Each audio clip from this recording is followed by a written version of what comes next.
How's that for a slice of fried gold? You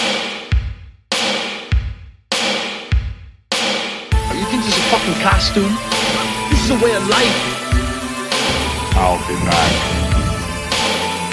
Just a flesh wound. I'm not gonna hurt you. I'm just gonna bash your brains. Take your sticking paws off me, you damn dirty ape! I'm sorry, Ben. I'm afraid I can't do that. It's alive! It's alive! It's alive! I guess everyone's entitled to one good scare, huh? Well, hello, and welcome to Cinema Shock, the podcast exploring the stories behind your favorite cult and genre films. We do all the research so that you don't have to. We're the three guys that tell you everything you need to know about your favorite movies and the people who made them, so that the next time you're caught up in a nerdy movie conversation, not only will you know what is going on, you might actually be the expert. I'm one of your hosts, Gary Horne. I'm another one of your hosts, film historian Justin Bishop. This is my gift, my curse. Who am I? I'm writer-comedian Mr. Todd A. Davis, and thank you for joining us for our look at the first entry of Sam Raimi's Spider-Man trilogy. Well, it ain't Fats Domino. I have a question. That joke, if you read all the Amazing Spider-Mans, like the first, God knows how many, Stan Lee uses that joke like about 100 times. Like it's like he'll bust in somewhere and the criminals are like, oh God, it's Spider-Man, and he's like, well, it ain't, just like some random 60s Listen, if star. I know anything about the kids, they really like a good Fats Domino joke. I got a question for you guys. So, Spider-Man in this movie, he has these little like hair little things that come out of his fingers, you know, that helps him grab onto walls. Mm-hmm. Two questions about that. One, assuming they're protruding through his gloves and that's helping him latch onto walls. So does he also have those on his toes, and are they long enough to go through like the boots that he's wearing during his non-costume scenes? Because he's wearing Nikes at one point when he's going up a wall. Yeah. And also, do those hairs cover his entire body? That's a very good question, Justin. Well, Gary, you're the Spider-Man expert. You want to take this? Oh, is that right? Yeah. Well, I back to the comics again. Literally in like issue number 4 or 5, he has little suction cup fingertips, which is super odd. I hate that. And I think they just kind of walk away from that later. Yeah. But I do remember like when he first gets his powers and like, you know, at the very beginning, and I think in those very early issues when he's got regular shoes on, he has to take them off, and he like ties the laces together and like slings them over his shoulder so he can. So they just ignored that in the movie. Yeah. And also, if he's wearing his Spider-Man suit under his regular clothes, is he also wearing his Spider-Man boots under his regular shoes? That's a good question as well. And what about the gloves? So does he just keep those like in his pocket? Is his mask like in his back pocket somewhere? For Peter Parker, it was really easy because he was a kid, he was a student. He always had a backpack on, so you can That's just true. The mask, the boots, the gloves, stuff them in the backpack, and you know. I think you do see him pulling his boots off at one point in this movie when he's going to save Mary Jane. Yes, from the rapist guys. Yeah. Well, this costume is clearly made out of some kind of lycra, or not. I don't even know if it's lycra. It's like some weird fucking material. So the fact that not only he made it as a high school kid, who bankrolled that? Who bankrolled it? Does he smell like shit because he's wearing it underneeth his clothes at all He's times? just ungodly BO at all times. Welcome to New York. It just blends in. Nobody notices. That's what we don't know, is that whenever you go to New York and you smell someone really bad, they're just a superhero. It could just be Spider-Man. Yeah, it might be Spider-Man. Well, anyway, so we spent, the entirety of our last episode, which is the first episode of this series, discussing the decades of false starts and failed attempts to bring Spider-Man to the big screen. And we kind of felt like we needed to do that because all of those struggles needed to happen in order for the character to finally find cinematic success under the guidance of Sam Raimi. So along the road, there were some pretty bad ideas, some involving like Elton John, others involving giant man spider creatures. And there were some stifling budgetary constraints during the period when the character's rights laid with Canon Films. But all those things were just part of the character's journey, because once Sam Raimi and David Koepp got their chance to bring Spider-Man to life, they had decades of mistakes to look back on, to acknowledge, and to learn from, which allowed them to make the best possible Spider-Man movie. And that movie, the subject of today's episode, of course, was a massive success when it was released in 2002, effectively launching the era of comic book blockbusters. We are talking, of course, about Sam Raimi's Spider-Man. Who am I? You sure you want to know? If somebody told you I was just your average, ordinary guy, not a care in the world, somebody lied. With great power comes great responsibility. This is my gift. Wow. It is my curse. Who are you? Who am I? I'm Spider-Man. You and I are not so different. We choose to talk about movies. You choose to listen to our spoilers. And they found us amusing for a while, the listeners of this podcast. And those teeming masses exist for the sole purpose of lifting the few exceptional podcasts onto their shoulders. Cinema Shock, we're exceptional. Well, we could stop recording right now, but we're offering you a choice. Join us. Imagine what we could accomplish together, what we could create. Or we could spoil, cause the ruination of countless innocent film nerds and selfish episodes again and again until we're all dead. Is that what you want? Think about it, listener! That was the most complex spoiler warning we've done yet on this show. Yeah, it was a lot. It was a lot.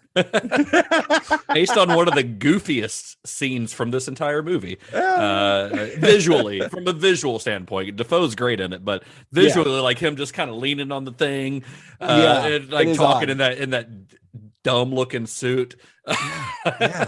With his eyes exposed, I believe, because his little eyes flip up in that scene. The things come back. Yeah, absolutely. It is weird. So if you have not listened to it, I would highly recommend checking out our last episode, because we give a lot of background information on that in that episode on the development of a Spider-Man movie, far more than we can really recount here. One thing I feel like we left out, though, in the last episode, I don't remember talking about this, and if we did, I apologize, was that in the 90s, in an alternate timeline, there is a Spider-Man movie with Michael Jackson as Peter Parker. Oh, we did not come across that bit of information. Do you have more? Oh, yes. Per Stan Lee, he knew Michael, and Jackson had approached him about wanting to buy the rights to Spider-Man for a movie. He said at first, initially, he didn't say, I specifically want it to be Spider-Man, but he said he got that impression from him. And so he thought Stan was the guy that could make that happen. And Lee told him, I don't think it's going to be just that easy to go and get that, but I'm not the guy that can help you out with that. So he said Michael Jackson left the meeting saying, all right, well, I'm just going to buy Marvel then. And so all right then. So according to a later interview I found with Michael's nephew, Todd Jackson, that's facts. He said Michael Jackson was super into Marvel, knew all of the characters, and knew that Marvel was broke, and went into talks to buy Marvel from them. Can you imagine? Whoa. Man. He said the brothers were in on it and talking about it and stuff, but something got shut down. He wasn't 100% sure what exactly happened, but that all got crushed. But apparently he said also that, Michael was super into playing Peter Parker. Like he was going to buy Marvel and he was going to make a movie. I mean, not only is that bizarre casting, but by the 90s, I mean, Michael Jackson was far too old to play Peter Parker. He would have been like well into his 30s by that point. Yeah, super weird. On another side note, just randomly, while I was looking for that, I did find an interview with David Hayter, who wrote the screenplay for X-Men, and he says he was there when Michael Jackson came in and read for Professor X. Like, I need that audition video to be on the internet. I need to see that audition video. Wow. But yeah, Michael Jackson is Spider-Man. Had to mention that. Apparently, he's a huge Three Stooges fan, according to that interview with his nephew. Wow, him and Raimi would have really gotten along. I know. I was like, I guess he was just a little early. Like, he should have auditioned for Sam. I mean, I have a feeling he would have had a heart, even if he had bought Marvel. By that point, the rights had been sold off. to other people. So he would have also had to had a legal battle to even if he owned Marvel, to get the rights to Spider-Man would have been very difficult. Right. I mean, that's one thing we talked about in our last episode is that the rights to Spider-Man, the character, to make a movie of Spider-Man, they were really complicated by this point, due to various financial deals that Marvel struck in order to help them stay afloat, because they were broke, like you just said. But by the end of our last episode, two important things had happened. One, Avi Arad had become the head of Marvel Studios. I think it was still called Marvel Films at that point. And two, Sony Pictures had acquired the theatrical rights to the character. And once that happened, it was full speed ahead on developing a film. Now, Avi Arad, are you saying Arad or Arad? How are you saying it? I think I don't know how I just said it, but I've been saying Arad. Okay. Avi Arad. I looked it up. All right, good. I did not. I should have done that. I realize that now as I say it. Avi Arad, he does deserve his flowers. I mean, that brother knocked on a lot of doors. Per him, I found this one quote in an interview. He says, none of the studios that I talked to had any interest in Spider-Man. You name a studio, I went to them and they turned it down. They thought, this is an old property. It's not going to work. I said, obviously, I felt this was one of the biggest properties there was out there. So I started just kicking doors down. I told them Spider-Man alone is worth $1 billion. And little did I know at the time, I was low. Yeah. Yeah. He said, according to some of the execs, they were working at the studios, the immediate math that you deal with is you got to know how much it'll cost. And as a reminder for Sony, it was $7 million to get the rights. 5% of the profits go to Marvel, 50% of the merch goes to Marvel. And then you got to figure out how to make the thing, how much that's going to cost, and then how many butts and seats you can get. And he said he knew that, but most of the studios were like, a superhero movie is not going to cut it. It's just not going to do that anymore. But thanks to his door kicking, as amazing or spectacular as Spider-Man is, see what I did there? According to him, the real hero that sold the movie was Peter Parker finally. So from Sony, Amy Pascal says, I found a quote from her in an interview. She said, we didn't have a lot of these kinds of characters, but in those days, to be honest, I didn't really think about things that way. Nobody talked about IP. Nobody said content. Nobody said you need superhero movies. People didn't talk like that, but we fell in love with Peter Parker. I'm not a comic book person. I wasn't thinking, oh my God, all my life, I've wanted to make comic book movies. What I was thinking is, this is a really fantastic character. And I know nowadays people just know that, but that wasn't common knowledge back in the day for non-nerds. Peter is a brilliant, regular kid, and he's already worked forever in one medium. So it just seems obvious now, but I just thought it was kind of interesting just how people's minds were back then. Yeah, I mean, nerd culture has become mainstream now, but that wasn't necessarily the case back in, the late 90s or so, or mid to late 90s when all this was happening. So they get, they're ready to start developing this movie. So obviously your first order of business is what? Let's find a director or write a script, whatever, but let's find a director. And boy, there were a lot of directors on Sony's wish list before they ever got to Sam Raimi. They talked to Roland Emmerich, Ron Howard, Tony Scott, Chris Columbus, Barry Sonnenfeld, Tim Burton, Michael Bay, Ang Lee, Jan de Bont, M. Night Shyamalan.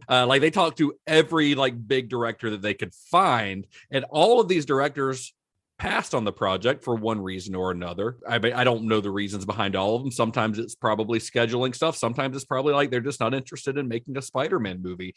Chris Columbus ended up doing a little movie called Harry Potter and the Sorcerer's Stone instead. So, he didn't make a bad decision there. Tim Burton had a meeting with Sony, but told the studio that he was more of a DC guy. So he didn't get the job because of he's like, yeah, fuck Marvel, I guess. Jeez Louise. Some of those names you rattled off, I'd be interested to see what they could do with the character. I mean, we've seen what Ang Lee did with the Hulk. That's why I said some of those names. I do. I mean, Ron Howard's would have been fine and safe and pedestrian, but it would have made money. Tony Scott's would have been pretty cool. Roland Emmerich would have destroyed New York City. Michael Bay would have destroyed New York City. That's how it would have gone. Yeah. David Fincher was actually a top contender for a while. Like, he was very close to getting it. He had actually previously worked with Spider-Man producer Laura Ziskin on Fight Club, but he was adamant about adapting the night when Stacy died instead of the origin story, which is what the studio preferred. Yeah, I actually ended up in a rabbit hole on this one with Fincher because I was super curious about it. And he just wanted to put the origin story basically in the opening credits and just kind of blow through it really quick. Ironically, that would be the only acceptable way to do Spider-Man's origin these days. Yeah. But I mean, they didn't even bother in the MCU. Yeah, exactly. And I love David Fincher, but it almost seems like he was super into the same thing like the Cannon Boys were, and he wanted to do weird stuff. And teenage Peter Parker gets bit by a spider was like too weird, or a different kind of weird, not what he was super into. I found an interview with him talking about it, and he said, quote, "My impression of what Spider-Man could be is very different from what Sam did. I think the reason he directed that movie was because he wanted to do the Marvel comic superhero." Well, yeah, Fitch, that's what he wanted to do. Yeah. You can't sneak one past old David Fincher. He's on top of it, folks. He goes on to say, he says that, quote, "I was never interested in the Genesis story. I couldn't get past a guy getting bit by a red and blue spider. It was just a problem. It was not something that I felt I could do straight faced." Then just don't do a Spider-Man movie, David Fincher. He said, "I wanted to start with Gwen Stacy, and I wanted to kill Gwen Stacy." It's a vendetta, I guess. He says, "So what was going to happen is the title sequence of the movie that I was going to do was going to be a 10-minute, basically music video, an opera, which was going to be one shot that took you through the entire Peter Parker backstory. It was a very different thing. It wasn't a teenager story. It was much more of a guy who settled into being a freak." I mean, that sounds like a David Fincher movie, but sometimes a director's sensibilities, even a director who is really good, and I think David Fincher is really, really good, sometimes a director's sensibilities, no matter how good they are, don't mesh with a particular material. Like Toby Hooper, I think, he was one of the guys who was attached to Spider-Man for a while, or not, maybe not officially attached, but came close with canon. And I love Toby Hooper, but I cannot see his sensibilities working with this character in this story. Yeah. And don't forget too, by the way, it's worth mentioning, the GOAT, Steven Spielberg, was told it was his if he wanted it, but he shot it down. He had no interest. Yeah, I found an interview with him in Total Film, and he could have apparently just been all up in all your favorite franchises. His quote here says, "Well, how much more success do I want? I've had enough to last me 3 more lifetimes." It seems like he's being very generous, but he's also pumping his. That's called a humble brag right there. He's like, "I turned down Harry Potter and I turned down Spider-Man. 2 movies that I knew would be phenomenally successful, but they offered no challenge to me. I would have been shooting ducks in a barrel. Slam dunk. I don't need my ego reminded, and I don't need to race anybody to make the biggest hit movie anymore. I'm just trying to tell stories that I can keep interested in for the 2 years it takes to write, direct, and edit them." Hey, I mean, that's not a bad way to approach being a director once you're at Steven Spielberg's point, though. Just do shit that is interesting to you, which is how we got West Side Story and The Fabelmans, both incredible movies, didn't make any money. But they're Steven Spielberg movies, and they're 2 of the best movies that have come out in the last couple of years, and nobody saw them. Right. But at this point in his career, it kind of doesn't matter. Like, he can just he's still going to keep getting a blank check no matter what he does. So yeah, I mean, that's basically what he said. "I'm good for like 3 lifetimes. So what you got? I don't need Spider-Man." Well, eventually it was producer Amy Pascal who went after Sam Raimi. So Raimi is a lifelong Spider-Man fan. He wanted to direct the film. He really wanted to direct the film, but he kind of considered himself a long shot, having never directed anything even close to the size and scope of what a Spider-Man movie would be. Of course, we all know, if you've been listening to this show, then you know that this is not the first time that Raimi had circled a comic book franchise in his career. If you recall from our previous Sam Raimi series, he had pursued The Shadow and Batman in the past. And when he was unable to get the rights to those characters, he ended up creating a superhero of his own with Darkman. I mean, the dude has something like 25,000 comics in his collection or something. Raimi does? Yeah. So he was brought in for an interview with the higher ups at Sony, which included Pascal, Arad, and Laura Ziskin, all of whom were impressed with his presentation. He was clearly passionate about the character. He clearly cared about Spider-Man and what made the character work. He ended his interview by telling them a true story about how when he was a kid, his parents hired a local artist to paint a Spider-Man mural on his bedroom wall as a birthday gift. So like, this is a guy who clearly was truly a fan of the character. Yeah, you actually sent me the article, the Variety article about the 20 years later thing, and they actually interview all the people that were there, and they talk about this particular thing. And so per that interview, they said the first interview was actually in like the fall of 1999. He heard that they were doing this thing, so he went to pitch. He put on his old black suit, went in there, said, "I can direct Spider-Man." He came out, he said he got a call from his agent later, quote, "My agent Josh Donnan said, they want to be honest with you, Sam, there's about 18 directors they'd rather have than you on a list." And Raimi says, "Well, I told him, okay, I'm number 19. And he said he finally got the meeting, though. And when he went in, it was a room that included Sony Pictures CEO John Calley, Columbia Pictures chair Amy Pascal, Marvel Studios chief Avi Arad, Sony film executive Matt Tolmach, and the film's producer Laura Ziskin. So he said to break the ice, basically, he starts going in all these things he loves about Spider-Man. You mentioned the painting, the mural that his parents had done for him on his childhood bedroom wall. He said he talked a lot about how Spidey's alter ego, Peter Parker, was the first time a nerdy little kid like him could actually see himself as a superhero and not just a goofy sidekick. He's not idealized. He's from a broken home. He's not great looking. He talked about how Stan Lee gave life to that character whose fuck ups and failures are just as important, if not more so, than anything else the spider powers do for him. And according to Sony exec Tolmach, it was going amazing. And then, quote, all of a sudden, Sam just stops talking, looks at his watch, stood up and says, "Well, thank you very much for your time. I appreciate you having me in." And then he just left. Yeah, I heard about this. Somebody had apparently told him that he only had an hour. Yeah, he said, per Sam, quote, he said, he had been told it was going to be an hour. He said, "I was very aware of how they didn't want me, and I really didn't want to overstay my welcome." So he just left. I love Sam Raimi.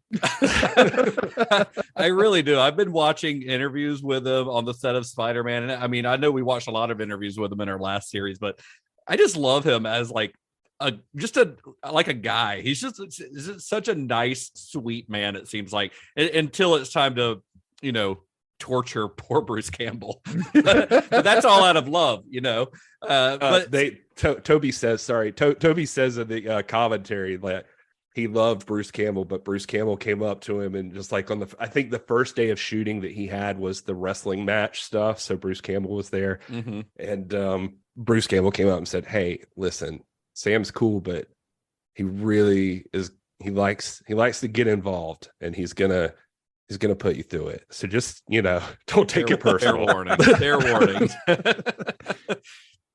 I love that Bruce gets a little cameo in this movie. He gets to name Spider-Man in this movie. He also says that he is the only person to defeat Spider-Man, because I think it's in Spider-Man 3 where he's the maitre d' and doesn't allow him into the restaurant, So right. No, it's in the second one. Is that part 2? Yeah, he doesn't let him into the theater. Yeah. Oh man. So anyway, Amy Pascal would say of that interview, of that pitch that Raimi made, she would later say that, Raimi had everything we were looking for. He was incredibly stylish. He had tons of heart, and he's a total Spider-Man geek. Yeah. According to folks that were actually in that meeting, Sam was just totally different than anybody they'd ever talked to about the job. And oddly, he just got what initially sold them on buying the damn thing in the first place. Like we talked about, per Amy Pascal, she says, a lot of people came in, talked about camera angles, creating cameras, new kind of stuff to shoot the swinging, stuff like that. Avi Arad said some of them were immensely excited, but they took it from the point of view that they know what to do already. So just give me the money, leave me alone, and I'll make a great movie. Which, by the way, if you listen to this podcast, you know that sounds like they've never made a movie before, because we know that it ain't gonna happen, especially with this. But Arad basically said he was immediately sold. He said Sam didn't come in talking about money. He loved this character, and he was the guy who needed to make it. And what stilled it, according to Pascal, she said, quote, he came in and said, this is a soap opera about a boy who loves a girl, and that's what I want to focus on. And John Kelly and her said, they looked at each other and said, well, that's the movie we want to make. Yeah, I mean, that's the first line of dialogue in the movie. Like when you get Peter Parker's voiceover, he says that this is I don't have the exact quote here, but he's basically like, this is a story about a girl, and it sets it up as a character-based story immediately with that, which you don't get a lot from these types of movies. But it also, I mean, even in looking at, the more current Marvel stuff, as opposed to other big franchise things out there, they do tend to focus more on the characters, which has always been their strong suit. Yeah. You mean Marvel in general? Marvel in general is what I'm saying. Yeah, sure. So Spider-Man's script was written by David Koepp.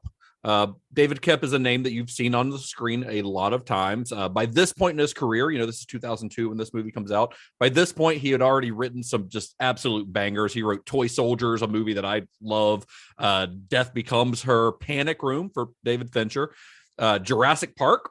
Yeah, he wrote Jurassic Park. I mean, based on the novel, but he wrote the script for Jurassic Park. He has worked with Brian De Palma several times, first on Carlito's Way, then on Mission Impossible and Snake Eyes.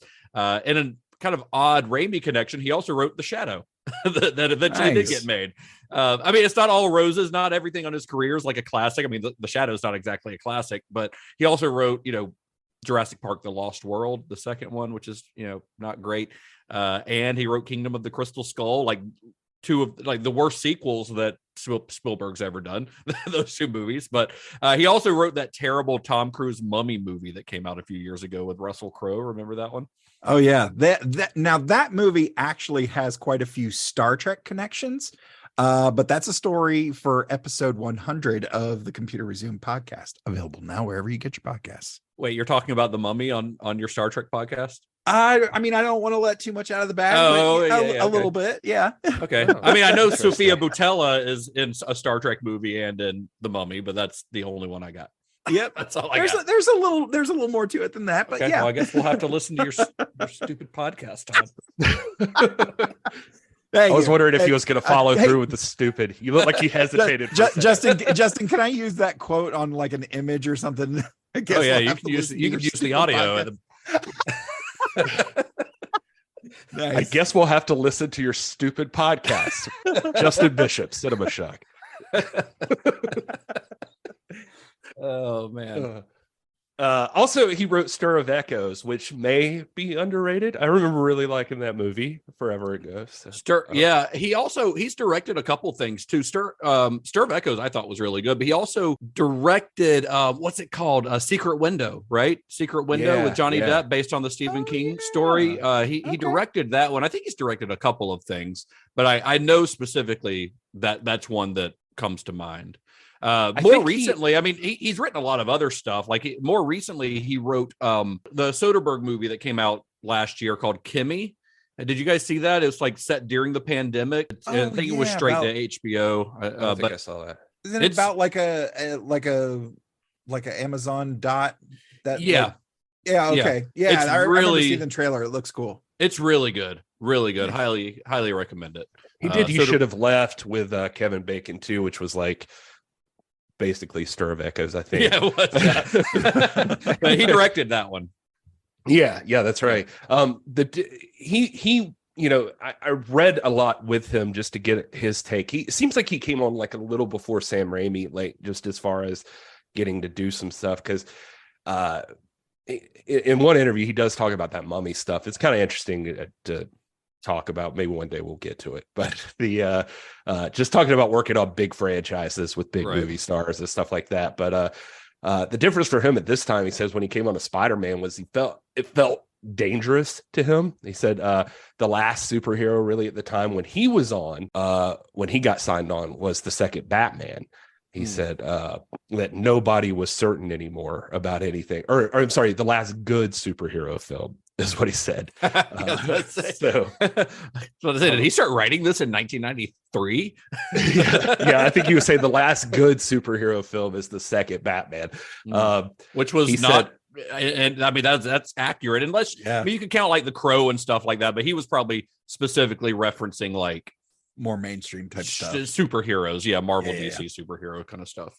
Yeah. He said, quote, superhero movies had fallen on hard times. They weren't making any kind of cultural connection. And there'd been a number of ones out there, but they were cheap and kind of shitty. He said, but during the whole development process, he talks about how Blade, X-Men came out and it started to pick up for him because it was like off the hills of the Matrix. And so it felt like stuff was getting more intriguing to do. And he said, quote, Spider-Man was a job I was up for, very much wanted. I had loved Spider-Man when I was a kid, and it was clearly great material for a movie. The studio was really clear that nobody's getting this job handed to them, so you got to come in and impress us. So I had to basically audition. I read all the comics. I did as much prep work as I could. And I came in with like poster boards, and I pitched my ass off. And he's like, I got the job. Never underestimate the power of office products, he says. But he says this big pitch was basically, he said it should take a really long time for Peter Parker to become Spider-Man. It does. I mean, it's a good 45 minutes or so before you see him in the costume in the movie. Yeah, he says he's not going to have that outfit for 45 minutes, and that's okay. It's a powerful origin story, and we really need to stretch that out. He said, he told him the other thing is the couple is not going to get together at the end. They have to end up apart because that's romantic. And he said, and that Sony was willing to embrace both those things, I thought showed they had some nerve too, because he was like, traditional thinking at that time was going to be page 10, he's a superhero, and the end, everything's fine. So we got to do something different if we want this to work. Yeah, I mean, they to his credit, they do. The movie starts moving immediately. Like Peter gets bitten by the spider within the first 10 minutes of the movie, I think. And it's very, very quick. And so even though you don't see him in costume and he isn't technically Spider-Man until 45 minutes in, the ball is rolling immediately. So it's not like they're dragging you along or anything. You're fully immersed in the Spider-Man story. He just hasn't got a name and a costume yet. Although, Kep gets sole credit for writing the film, but this screenplay did go through a lot of drafts and had a lot of different writers' hands on it prior to him coming along, and even after he came along. His script borrowed a lot of elements from James Cameron's script, or his scriptment that he had written, including the organic web shooters and the villains, which were Electro and Sandman at the time.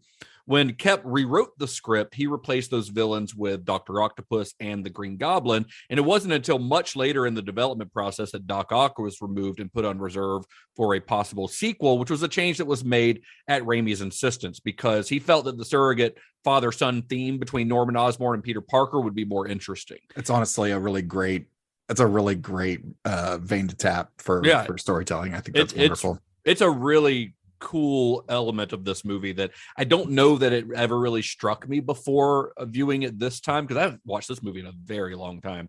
But this time it really struck me how Norman seems to like Peter a lot more than he likes his own son. There's super weird triangles. You got the Peter loves MJ, but MJ's with Harry, and Harry really wants his father's love, but his father loves Peter. And it's kind of interesting. And I never thought about that until watching it this last 100 times either. But the other thing too is what's weird is it just hit me now hearing you say that, is that it's weird that they were going to go with Electro and Sandman first, because those seems like they would be harder characters to pull off on screen than, as we've seen. Yeah. So that particular change, though, removing Doc Ock and just focusing on Green Goblin, that was made when a writer named Scott Rosenberg was brought on to rewrite the script. Rosenberg, he was a guy, he had written a few movies before this, most notably probably Con Air. He had written a few years prior to this. Nice. So naturally, his draft of the script also added several new action sequences. That's kind of what he was brought in to punch it up as an action movie. I kind of mentioned some of it last episode, but I thought it was funny. I was reading all these David Kep interviews, and he even mentions the James Cameron script. And he said, quote, he really was pushing the metaphor of adolescent sexual development really far. There's a great moment where Peter wakes up in bed with web strands all over himself. It was like, wow, I don't I don't know that we could do the wet dream thing, but it's kind of funny. I mean, it's not like they shy away from it in this movie. I mean, you've got Peter finding weird hairs suddenly on his body when he wakes up in the morning. Him shooting white goop out of his body all of a sudden. Originally there was a scene in the script that they cut. They never filmed it. Like, he discovers his web shooters like in a bathroom, like he's in a bathroom stall, and he's like he sees this like oozing out of a slit in his wrist, and he kind of squeezes it and it shoots out. So it's like that's kind of like Peter's jerking off in the bathroom is what's happening right there. But I mean, even in this movie, there's a scene where he's learning to use his web shooters when he's in his bedroom, and Aunt May comes and locks on the door. Yeah, I thought of that. He's like gets really kind of nervous and like, Aunt May, I'm not dressed, I'm just exercising. Like, that's 100% Sam Raimi doing a Peter jerking off joke. I mean, that's what's going on right there. So they didn't exactly they weren't maybe as like blatant about it as the James Cameron script might have been, but they don't exactly shy away from the whole puberty metaphor in this movie at all. Yeah. And he's not knocking Cameron, by the way. In the same interview, he says, I have another quote from here. He says that even just the fact that Cameron took this seriously was a big deal for everything. He said, I think it legitimized it in people's minds, not least of all, probably Sony.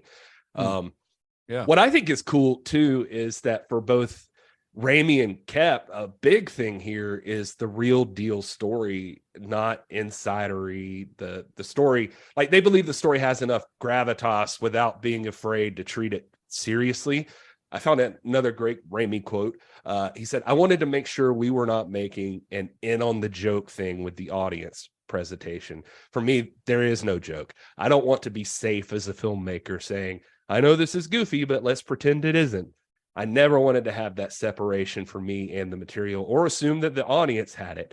There is no safe place. They're simply just believing that Peter Parker exists, and investing wholly into the heart and matters of his soul, and sharing that drama with the audience.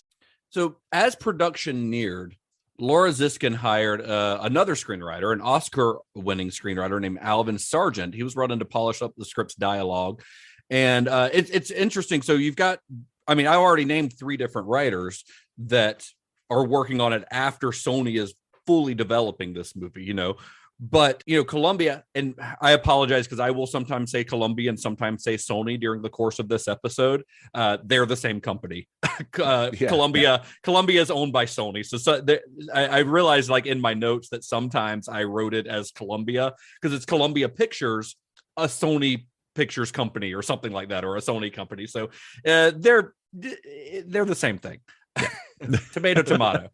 Anyway, Columbia gave the WGA, the Writers Guild, a list of 4 writers for the final script. That was Rosenberg, Sargent, and Cameron, along with David Kep, and the other 3 actually all voluntarily relinquished sole credit to David Kep. That sort of that doesn't really happen all that much, of people just kind of like, I don't need my name on this gigantic film that's about to come out. Man, they got paid. Well, yeah. But I mean, but it's, sometimes that's not enough. Sometimes they want the name on there. I also read, speaking of wanting your name on there, I also read Ivan Raimi did some uncredited script work too, really? Like some doctoring on the script. Nice. He likes to get his hands dirty on some Sam Raimi stuff.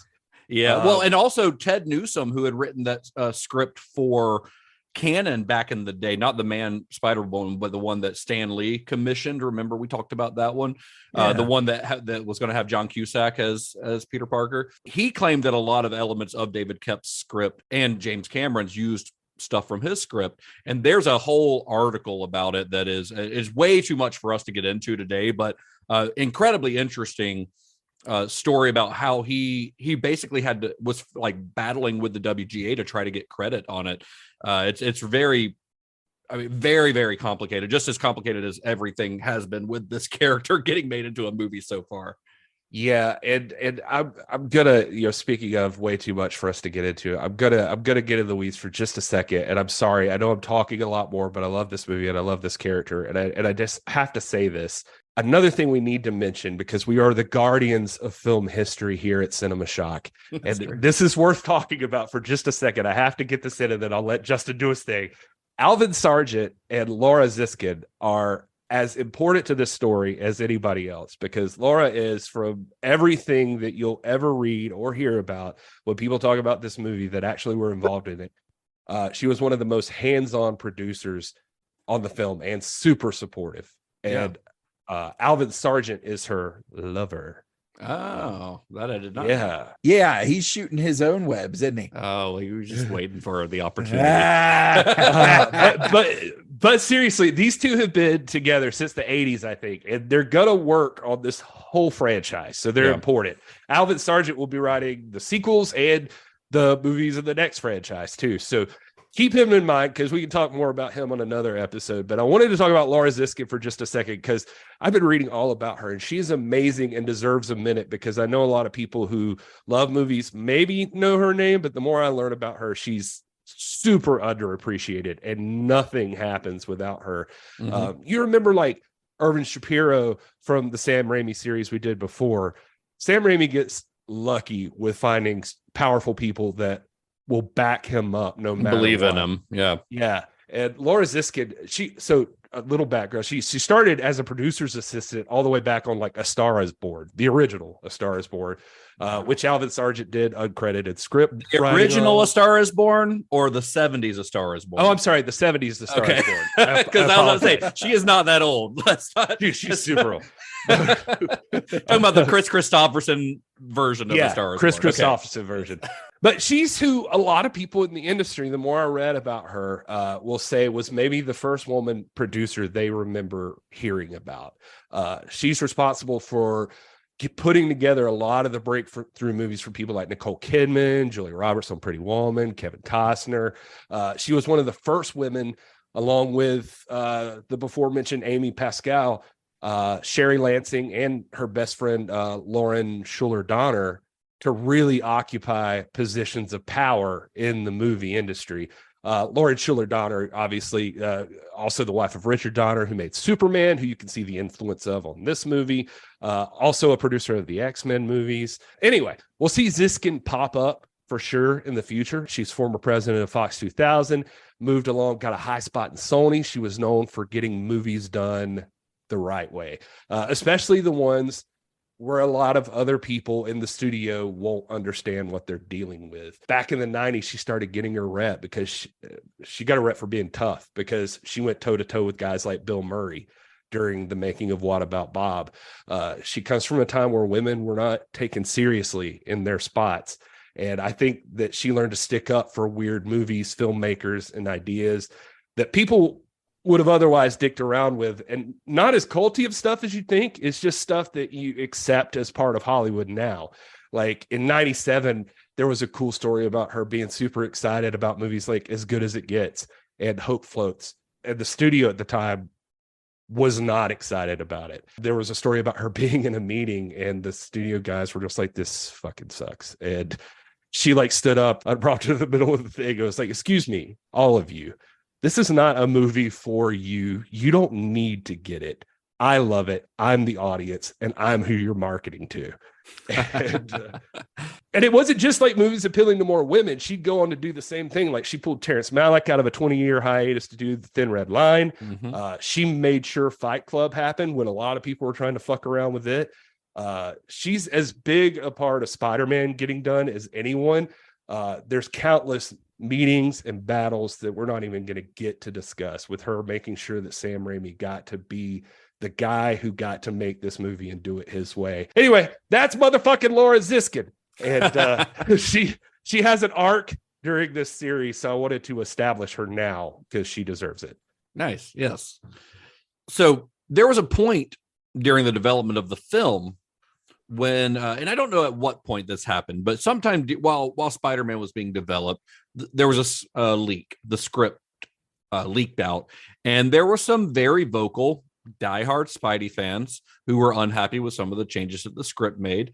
I've never heard of comic book nerds being nitpicky, but they're usually the most accepting. They were unhappy with some of the changes that were made, such as Peter being bitten by a genetically engineered spider as opposed to a radioactive spider. They fucking nerds. This is a funny aside. You can find all of these scripts online, and the title page of David Koepp's draft of the screenplay says the following. This material is the exclusive property of Columbia Pictures Entertainment. Unauthorized transfer, photocopying, or reading of this material will result in the growth of large yellowy pustules on your fingertips and hands, which, given your habitual self-abuse, did you think we didn't know, will soon spread to your genitalia. Also, posting, reading, or discussing this screenplay on the internet is a sure sign that you have failed to fill your empty life with worthwhile activities of your own, and it may be too late for you. Don't blame us. You were warned. They didn't listen, obviously, and also basically calling internet nerds incels if they stole the script. Little did he know that that's a badge of honor. Right. The crazy part of this all to me is hearing him talk about the whole process. But he just, because he like works on, Kingdom of the Crystal Skull, like he said. But so he's worked with like Lucas, or will work with Lucasfilm. But he talked about how this was distracting it was compared to anything else he'd done before, how you want to take this thing and put it together in the best way you can, but the internet's already inhospitable, especially with fandom. He said he said that right when he signed on. He has the best way of describing this. He says it's like being the away team in a basketball game. He's like, there's fans that paid to be there. They want to be there. They want to have a good time being there, but you go up to shoot free throws and they're all screaming at you that you're going to fuck this up and telling you how much you suck. That is a great metaphor. Yeah, solid. That's good. That's good. So these nerds, they also complained about the change to organic web shooters, thinking that it made Peter seem less intelligent. They were so passionate about this that a website dedicated to the anti-organic web shooters movement was created called no-organic-webshooters.com. And no, it is no longer around. I couldn't even find it on the Internet Archive. I looked really hard. If somebody else can find just a screenshot or something of this website, please send it my way. However, if you search for all organic web shooters / horny stepmom wants tangled webs in her egg sack, you will find some very interesting videos. Gross. If you want some screenshots of that, I do not. No, it was really egg sack that put it over the edge. It was the egg sack. It really was. That was the point for me too. Available for parties, bar mitzvahs. Please do not say that at a bar mitzvah. But Raimi was aware of this movement. He said, quote, "I've seen the Down with Organic Web Shooters website, and I'm putting out a petition myself. Down with Organic Shooters website." That's such a Raimi answer to that, isn't it? Well, Raimi actually had a very good reason for wanting to go the organic web shooters route. He says that Peter, this is a direct quote, he says, Peter is supposed to be one of us. He is supposed to be an average middle-class kid, and he would have to be a genius and a chemical engineer to devise a web shooter that was powerful enough to produce a web that could stick to buildings and allow him to fly around the city. Makes sense. Okay, well, let's talk about this for a second, because Gary's got words. No. I would not have been one of the nerds on a website like complain. I was never mad about organic web shooters. I was fine with it. But like genetically modified spiders, that's easy. That's like, why would you not do that? Radioactive spiders will kill you. And genetically modified, they give him the excuse that like that's why he's got powers for or aspects of all these various species of spider. Like they literally say that when they're talking about those spiders in the field trip. I said I would not be one of the nerds. I had the opportunity. I was a nerd at this time. So I'm old enough to have been a young man when this was coming out, a younger man. Anyway, the web shooter thing is, I can see both sides of this, because in the comics, it's used for good reason for Peter, because Peter is like supposed to be there. There's this idea that Peter's kind of special without knowing he's special, even without the spider powers. So it's a part of that. Like in the original comics, it's more like he is that smart. Like the regular Spider-Man universe, it's like, no, this guy, had he not just become Spider-Man, he would be hanging around with Reed Richards of the Fantastic Four. He does have genius level intellect. I mean, he kind of becomes that person later on in the comics. Yeah. And even in the Ultimate Universe, you could do it another way. I've been reading those, but like it's more like I thought this was kind of cool. It's like a thing his dad was working on first. So it was like his dad, who he doesn't have. It's like a connection to his dad that he's been tinkering around with these things, and he figures it out. Like after he gets the spider powers and stuff, and he figures out what he could use this for and how it works. And so there's a way, and they do go to this, I guess, but there, it could be part of Peter as much as Spider-Man. Yeah, but I do see the way that I see where Raimi is coming from in that, and I kind of agree with him that like it's hard to, if Peter's supposed to be like an everyman, which is one of the appeals of Peter Parker, then having him be a super genius, all that makes him not an everyman because he's a super genius. There is something, he is better than the people around him. Essentially, he's like super intelligent. To be able to do that when you're like 15 years old and create these web shooters, there's no way that him and Aunt May and Uncle Ben are going to be struggling for money because he gets a patent on that thing and they're millionaires, right? Yeah. So I absolutely see where Raimi's coming from on that, and I like the change because it always made sense to me, because why would he get all these other spider powers and not get the ability to shoot webs? Although, if we're being honest, he should be, if we want to get accurate, should be blowing them out of his ass, out of his butthole. Yes, right. I don't think it's the actual butthole. I don't know much about spider physiology, but it's somewhere near the butthole. The tank. It's where we would put our buttholes. Right. I don't know if we were a spider. Gary, I don't know where you want to put your butthole. On a spider, clearly. Obviously. Yeah. That's not true. I don't want any part of me anywhere near a spider, but that's another story. Well, as soon as it was reported that Raimi's Spider-Man movie was in development, every entertainment writer and every fan began to play the guessing game, trying to figure out who would or who should be cast as the film's Peter Parker. Some of the actors that the studio expressed interest in were folks like Heath Ledger, Leonardo DiCaprio, Freddie Prinze Jr., Jude Law, Chris O'Donnell, Wes Bentley. James Franco actually auditioned for the role, but of course we know he would later be cast as Peter's friend Harry Osborn. Joe Manganiello, who I always have a hard time with his name.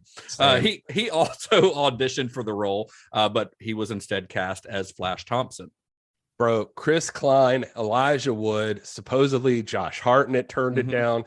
According to his agent in an interview with Entertainment Weekly, Heath Ledger was the first choice. Yeah, which honestly he would have been really good. Yeah. And honorably, this is kind of a nice little thing for him. But according to the agent, Heath Ledger was not super into Spider-Man or anything. And he had him decline the role, had his agent decline the role, saying that he would be taking someone else's dream away. Oh, and that's very nice. I thought that was really nice. Chris Klein would have been a horrible choice. Yeah. I can't even imagine. I was reading about Wes Bentley because apparently around the time there was big fan support for him to do. He had just done American Beauty at this point. Yeah, and for those who watch him those who watch Yellowstone, he also is that Weasley little D-bag Jamie, but he apparently had it if he wanted it, at least from the studio's perspective. He actually stopped talks because he thought superheroes were in trouble, seeing how the last couple of Batman movies had done and where everything had gone. He also still, by the way, sounds like he wants to play Batman one day. Like he's super into that concept. And I found stuff up till like late last year that still had him like, supposedly, like there were discussions about Wes Bentley, like if Ben Affleck didn't come back or something, that Wes Bentley might be the guy to play the older Bruce Wayne. Or I could see it. I think Freddie Prinze Jr. might have been fun. I was about to say poor Freddie Prinze. They'd ask Sam about a lot of these folks in interviews, and he'd say, quote, "I have my old guy in mind." And Freddie Prinze, he won't even be allowed to buy a ticket to see Spider-Man, much less be him. Wow, the shade. Okay. All right. But he said, I met with a number of great actors. Many turned down the role, and they were smart too, because their strengths sometimes are in being special people and portraying other special people on screen. We need somebody who's not Christopher Reeve, not tall and handsome that'll turn heads. We need somebody with a heart and soul that the audience will recognize themselves in. So that goes back to his comic roots. Like he just knows what Peter Parker's supposed to be. Well, to the surprise of many fans and Hollywood insiders, the man who was eventually cast in the role was Tobey Maguire. So Maguire, who was 26 years old at the time, he had begun his career in supporting roles in dramatic films like Ang Lee's The Ice Storm and Woody Allen's Deconstructing Harry, before landing starring roles in movies like Pleasantville and The Cider House Rules. It was actually The Cider House Rules. Sam Raimi was a big fan of that movie, and that's the movie that Raimi often uses to explain why Maguire was his only choice for the role. Yeah, there was an interview with him in Movie Hole where he said he was real, grounded, and that's what Spider-Man is. He's a real kid. He was perfect. He said, I saw him in Cider House Rules, which was just so real and fantastic. I had to cast him. I think I saw somewhere else that he also said his wife, Gilead, who's also a filmmaker, had pushed him to be like, no, that's him. You got to do it. Amy Pascal said, Tobey might not have been the most obvious choice if you're casting what is the most important role of any character that is happening at the studio, because he wasn't that kind of person. But he was a magnificent actor and inhabited all the qualities that Peter Parker needed. And to be honest, he was Sam Raimi's choice. And once that happened, Sam was steadfast. He would not make this movie with anybody else.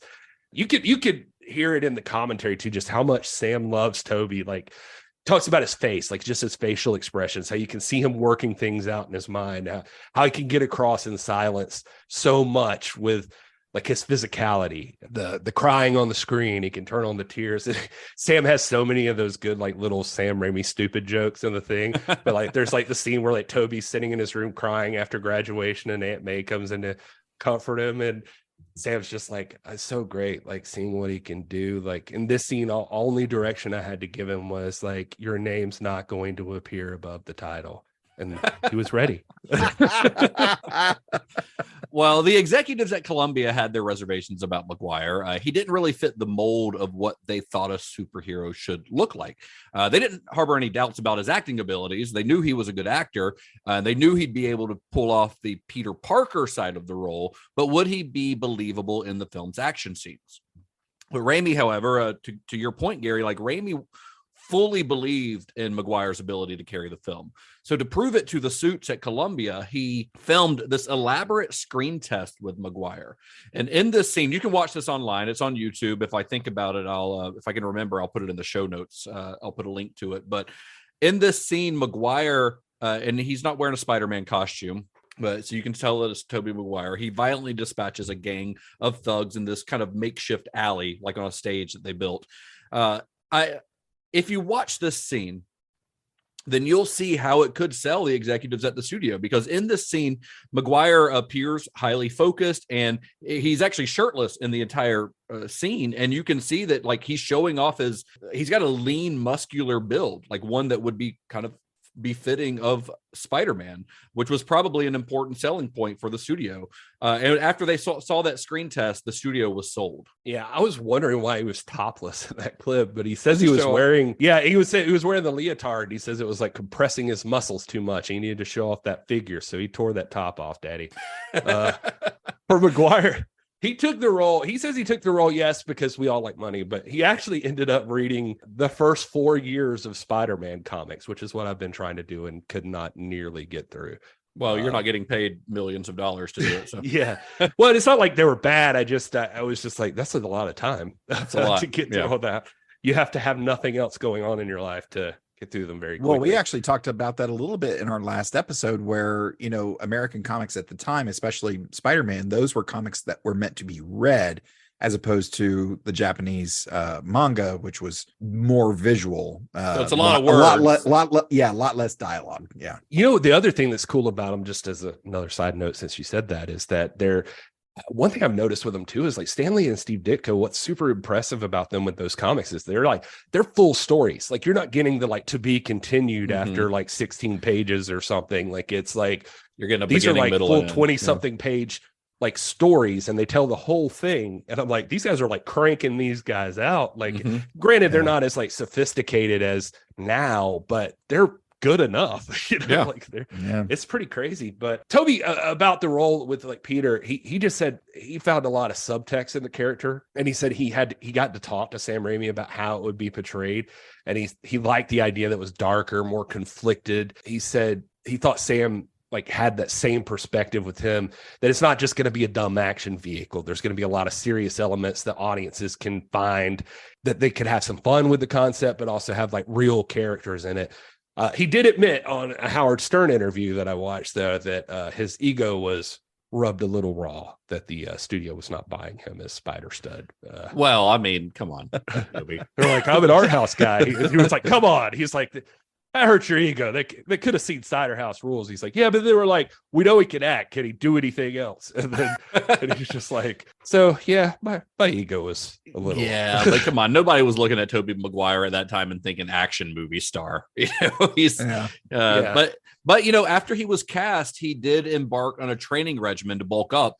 He exercised for 4 hours a day, 6 days a week, with a routine that included martial arts, cycling, gymnastics, and yoga. He was trying to I mean, he was already in great shape, as you can see from that video, that screen test, but he was trying to bulk up a little more. He's also vegan, I believe Tobey Maguire is. So he did go vegan, yeah. Yeah, so which made bulking up a little more difficult for him, but as you can see in the movie, I mean, he does it, and he's Spider-Man, so he doesn't need to be like, doesn't need to look like the Rock, you know. He needs to be lean still. That's what Spider-Man's shaped like. I think he went vegan on this movie because Elizabeth Banks in one interview was telling a story about eating a burger outside of J. Jonah Jameson's office, and while they were rehearsing a scene, and Toby was like, come on, what the fuck? So Tobey Maguire ended up signing on for a $4 million payday with a guarantee of $12 million for the sequel, if the sequel ends up happening. So I know that, like, I remember at the time, we're all old enough to remember when this movie came out and the internet was already a thing. You know, the Ain't It Cool News and all this stuff, Joe Blow or whatever, all the old movie sites were all reporting on this.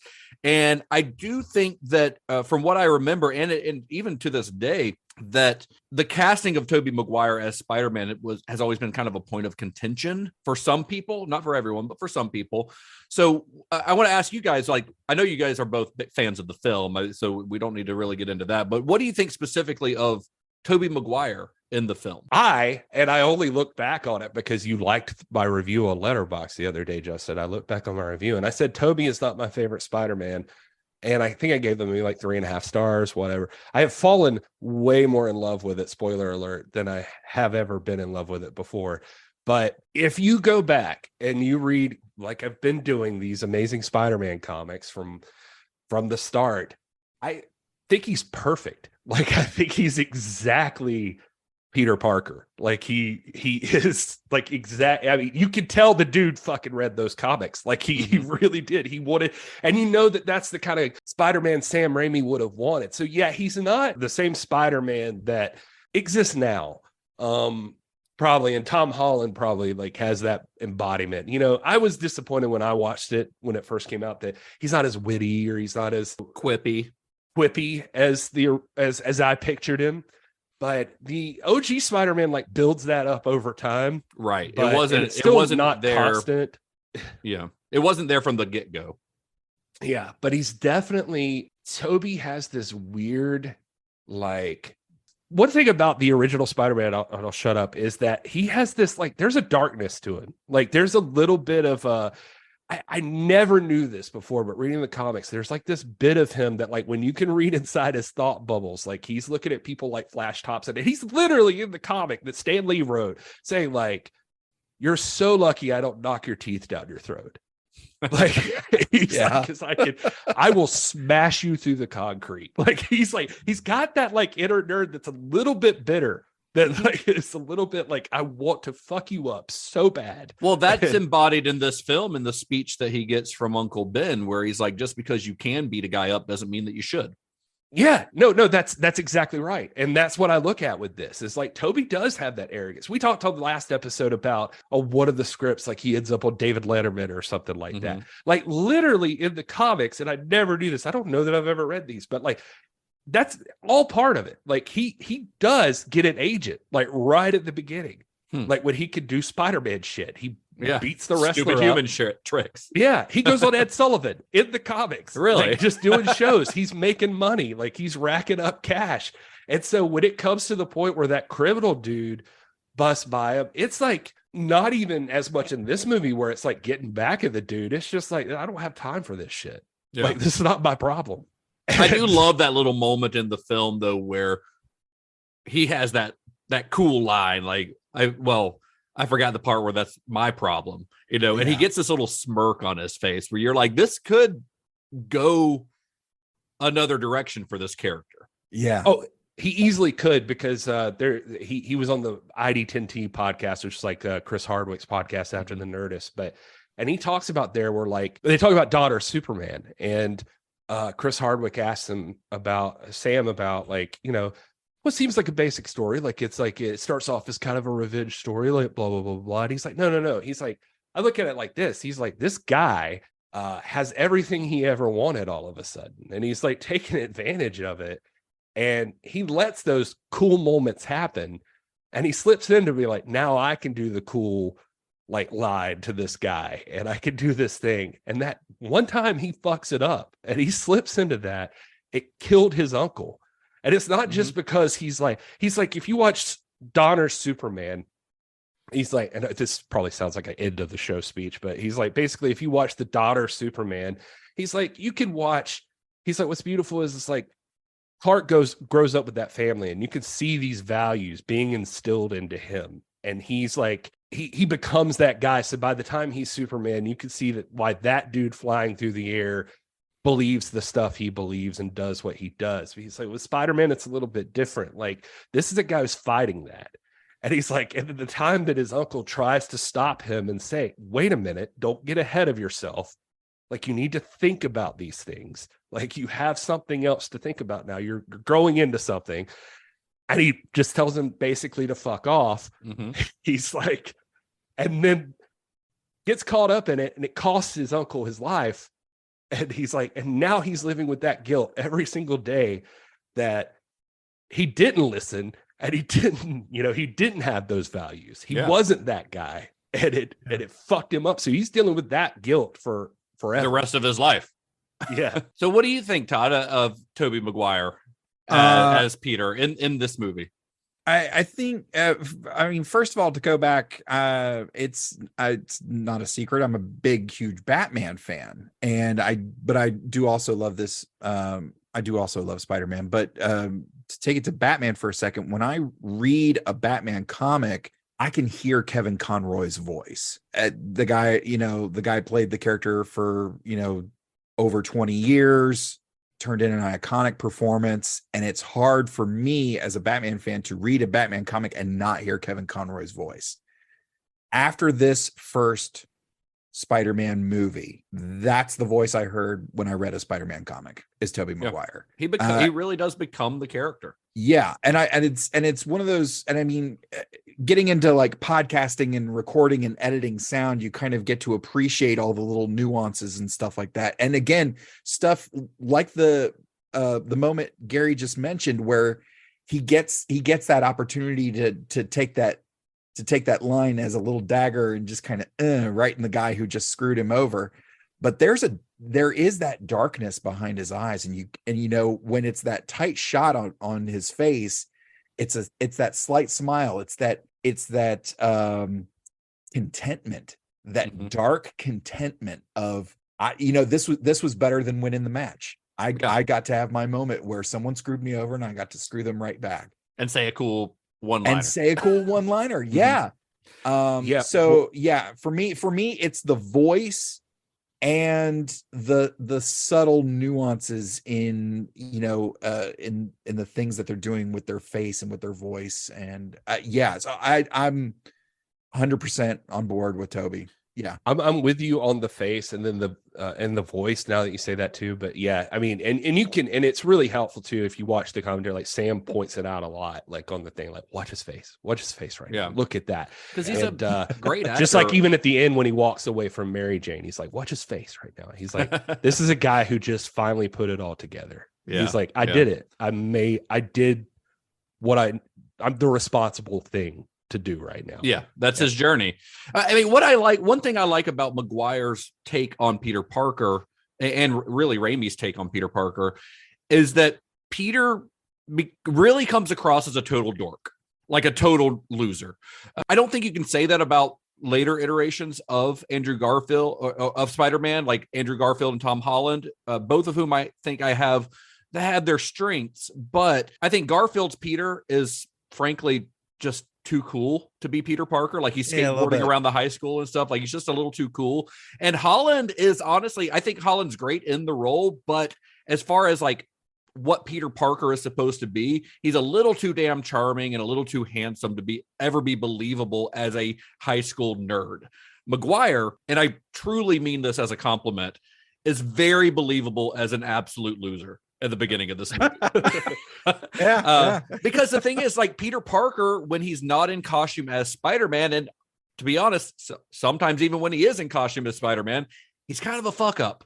You know, he's always like, he's got bad luck with girls. He's always struggling with money. But that's what makes Peter Parker so relatable, which is why I think that, you know, him being this like super genius in the MCU and looking like Tom Holland isn't as believable. Like Peter Parker, who is struggling to pay rent, is the Peter Parker that I care about because he's relatable to anyone who's ever struggled to pay rent before. Yeah. And Maguire just embodies that in a way that no other actor has in this role, I think. To hammer it home, and then I know we'll move on because we've got a lot more to cover. This is what we do, Daddy. Yeah. But there's, even in the fight scenes, he squeaks. Like he he squeaks a little bit. Like when he gets hit, you'll hear a little like that's just a little toot coming out. Yeah. But yeah, he's got, again, to show that he's not one of the like even like, you know, grunting, getting hit type things. He's not a tough guy. Yeah, he's not a tough guy. Well, for the role of the film's main baddie, several names were thrown around, including Nicolas Cage, which honestly would have been awesome, Jason Isaacs, and John Malkovich, all of whom are great choices, but they all turned down the role. The role would ultimately go to Willem Dafoe, who took the role largely because he was intrigued by the idea of working with Raimi. He was a fan of Raimi's work. He had heard a lot of Raimi's stories from his friends. He was friends with Joel and Ethan Coen and Frances McDormand. He had starred alongside McDormand in Alan Parker's 1988 film Mississippi Burning. I don't know why Alan Parker's name comes up so much on this podcast. It's really bizarre. And he would later say in an interview, when I heard that he was going, speaking of Sam Raimi, when I heard that he was going to direct Spider-Man, I thought that was an inspired choice. Yeah, that's true. Like, I mean, he says in like every interview you see, in fact, the one I got this quote from, he says initially what attracted me to it was Sam Raimi. And also this idea of making a film out of these comic book characters. He's like, there was an audition process to this. And he's like, and it's the last time that I can remember that I put myself on tape for an audition. Wow. It was he just really wanted it. Yeah. Wow. And he said, apparently, I guess Sam had, before Willem like really landed it, like, or it was like Billy Crudup was going to be not a bad choice. No. And he thought Billy Crudup thought he himself was a little too young, but he might have done it, but almost famous. He got almost famous around the same time and he dropped out. And he gets to make a comic book movie down the line. So yeah. Well, Raimi called Dafoe while the actor was in Spain working on another movie, and he spoke to him for hours, long distance, you know, talking to him for hours about his plans for the film. And what sold Dafoe was Raimi's approach to the story's characters. Here's another quote from him. This is him in an interview with TV Guide. He said he told the story in such precise and psychological detail. Ultimately, the Green Goblin goes after Spider-Man because he feels rejected. He'd wanted Spider-Man to join him like a father wants his son to in the family business. I thought, this guy is nuts, but he might just make a fantastic movie. And he had to shoot test footage in the hotel room too, like to send it to the studio just to prove, which is kind of neat, I think. Like just in your hotel room, you're doing this thing. One thing I love about Dafoe is that he is also very physical with his actions and stuff. Big time, yeah. Apparently, once he was like locked in, he was like demanded that I'm going to do 95% of the stunts that happen on this movie. Like, well, yeah, he didn't think that a stuntman could do like the body movements that he wanted, like these big theatrical movements that the character does in the movie. Yeah, it's weird you said that because at least with Tobey, I know Tobey like brings it up in the thing. He talks about a lot of younger actors. He's like these days, he's like one thing that he thought was great was he had done theater stuff, and Willem was a theater guy or like had done theater stuff, and that like he's like actors today. And this may be an old man yelling at clouds or something, but he was just like, but he's like, a lot of younger actors get used to like, they come up and they think movies. That's all they're thinking is movies, and movies are all about your face. I think we even talked about this in the Hodorowski thing, that he talked about like a lot of people like, or he was talking about movies being certain parts and TV being certain parts and theater being certain. Anyway, but Tobey was saying that like a lot of the younger actors lose that body stuff. Like that they're not as physical about their movements, the way that that's as important to them as their facial expressions or whatever else, which Tobey obviously has the face down. But when you're in a movie like this, and your face is covered for a lot of it, then a guy like, Willem Dafoe is amazing because he's like super into the physicality, and they said what was really cool with him is that, or even with the stuntmen, they had people jumping on that glider. I mean, they had the glider like it was a mechanical bull, like sitting up on top of a thing, moving and stuff. And they were trying to work on ways to make it so that you can anticipate the way that it's going to move. So it's less about it moving you and more about it looking like you're controlling it. You know? Yeah. And they had stuntmen for that were like practicing on that and like trying to nail it down. They said Willem Dafoe was like, I have to do this. I want to get in there and do this. And they said he went in, jumped on that thing. And they said within 15 minutes, he was just like perfect. Like he just had it down. You don't think of Willem Dafoe as like an action movie guy, but the guy is in incredible shape. Yeah. And even the guys like the stuntmen and the guys who are doing the special effects on this say that like he's one of the most physically impressive actors they've ever worked with. Oh yeah, Tobey 100% talks about how he's like a super trained yogi. Like he was like he's incredible shape, and he hits hard. He bruised my ribs in the final fight. He was like. So what do you guys think overall of Dafoe's take on the Green Goblin? Well, I'm gonna kind of echo what I said about Tobey. I think he's got a great voice, both as Norman and as voices. Yeah. And it's great. We just got done talking about the physicality. There's one thing that always sticks out to me, and I don't know if it's just me personally or whatever. It's when he starts having that back and forth in the mirror with himself.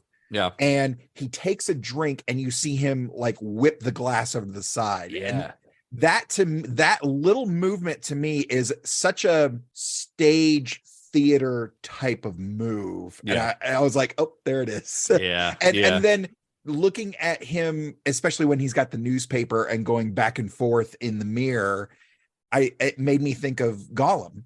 Oh, absolutely. Which had come out just 6 months before this. Okay. I knew they were close. December 2001 is when the first, well, no. So the Gollum scene, though, the scene you're talking about is in the second one, which would come out the following December. So okay. this actually does predate it.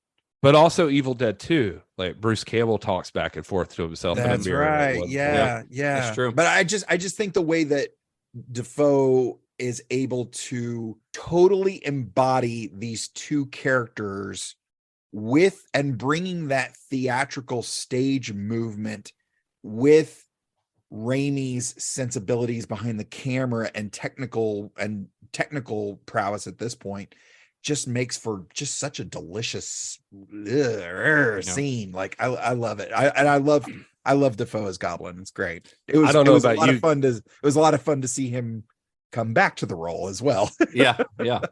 I don't know about you guys, but I could go for a delicious right now. So, I mean, I really loved, I'm a little biased because Willem Dafoe is, if I had to name a favorite actor, I'd probably pick Willem Dafoe. He just fascinates me in every role that he ever does. Wow. I love him. And I think he can do comedy. I mean, look at him in like The Life Aquatic. Like he is just a fearless actor in everything that he does. But here specifically, I mean, he really embodies the role because he is absolutely unhinged.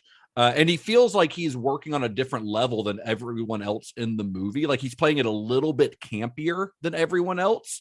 And it works. It works really well because camp is kind of Raimi's thing. So even while the other characters aren't exactly camping it up the way Dafoe is, the performance fits the overall tone of the movie, I think. And to your point, Todd, that mirror scene is one of my favorite scenes in the whole movie. Just to watch him as a performer, it's fun. You know? Oh, it's fantastic. And not to mention that his own face just on its own kind of resembles the Green Goblin mask in the comic of course books. he does. Yeah, a little bit.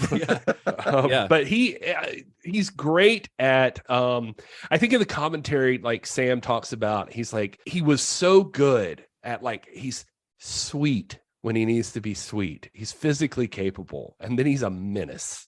Like he just seems menacing. And I agree. Like, I love that. It's physicality thing, by the way. Like, they also said, like, he got great on the glider of, like, they were legitimately like popping pumpkin bombs up out of the top of the glider, and you can't really see out of that mask, but he just like learned to just grab them as they popped out. And, like, he just like, they were, everybody, even the stunt guys were just like, this fucking guy. Like, he's just too cool. Like, Willem Dafoe is just cool. You know, I love watching him in interviews because he does seem just very zen in interviews and stuff. Like, I don't know. I just like the guy.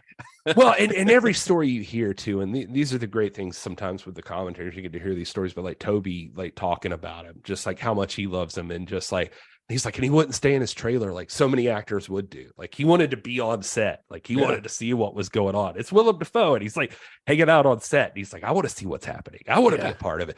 And like, supposedly even like with the sequel, like he's going to ask Sam to like, can you bring me back somehow? Let me do something. And he's excited. And he talks about it in interviews, like being super excited. And he's like, and I got a role that, like, now when a little kid runs up to me and wants to talk to me, he's like, it ain't about Antichrist. let's hope not.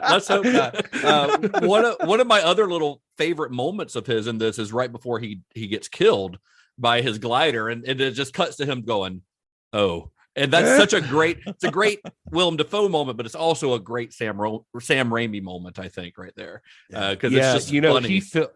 Another production thing. It was already done at that point, and he had to come back. Like, I think he was off filming. I forget what he was filming, but he had to come back in and film that scene because they wanted to add the "Don't tell Harry" line. It's a great line because it's a callback too. Yeah, but he had done something different with his hair at that point, so it's a wig. Like Sam Raimi was like pointing it out. It's like, that's a wig. He's like, he's the David Bowie of Green Goblins. I wonder what it would have been around that time. Maybe Boondock Saints or something would have been around that time, probably. Yeah, maybe. I'm not going to bother looking it up right now. But much like the roles of Peter Parker and Norman Osborn, the role of the movie's love interest, Mary Jane Watson, had a lot of potential actors gunning for it. You had Kate Bosworth, Eliza Dushku, Mina Suvari, Jamie King. They all auditioned for the role. Elizabeth Banks auditioned for the role, but she was told she was too old for the part and was cast as Betty Brant instead. She's like a couple years older than Tobey, so she'd have been like 28, so she probably was a little old for the role. Kate Hudson was offered the role, turned it down. But Kirsten Dunst decided to audition actually after learning that Maguire had been cast, because she thought that meant the film would have more of like an indie movie feel. You know, they got this like indie movie, this dramatic actor in the role. So she was overseas filming Peter Bogdanovich's The Cat's Meow. Really fun little movie where she plays Marion Davies, by the way, if you haven't seen it. So she's off filming that when she screen tested with Maguire, and the two like just had instant chemistry. Here's another little fun fact for you about Kirsten Dunst. This was not the first role that she had where she played the love interest in a comic book movie. Just 2 years before Spider-Man, she starred in The Crow Salvation alongside, let me check my notes, Eric Mabius. And to answer everyone's question about who would ever mention The Crow Salvation in a podcast, maybe us. Well, that's probably the only time we ever will. This bit has been brought to you by Cinema Shock.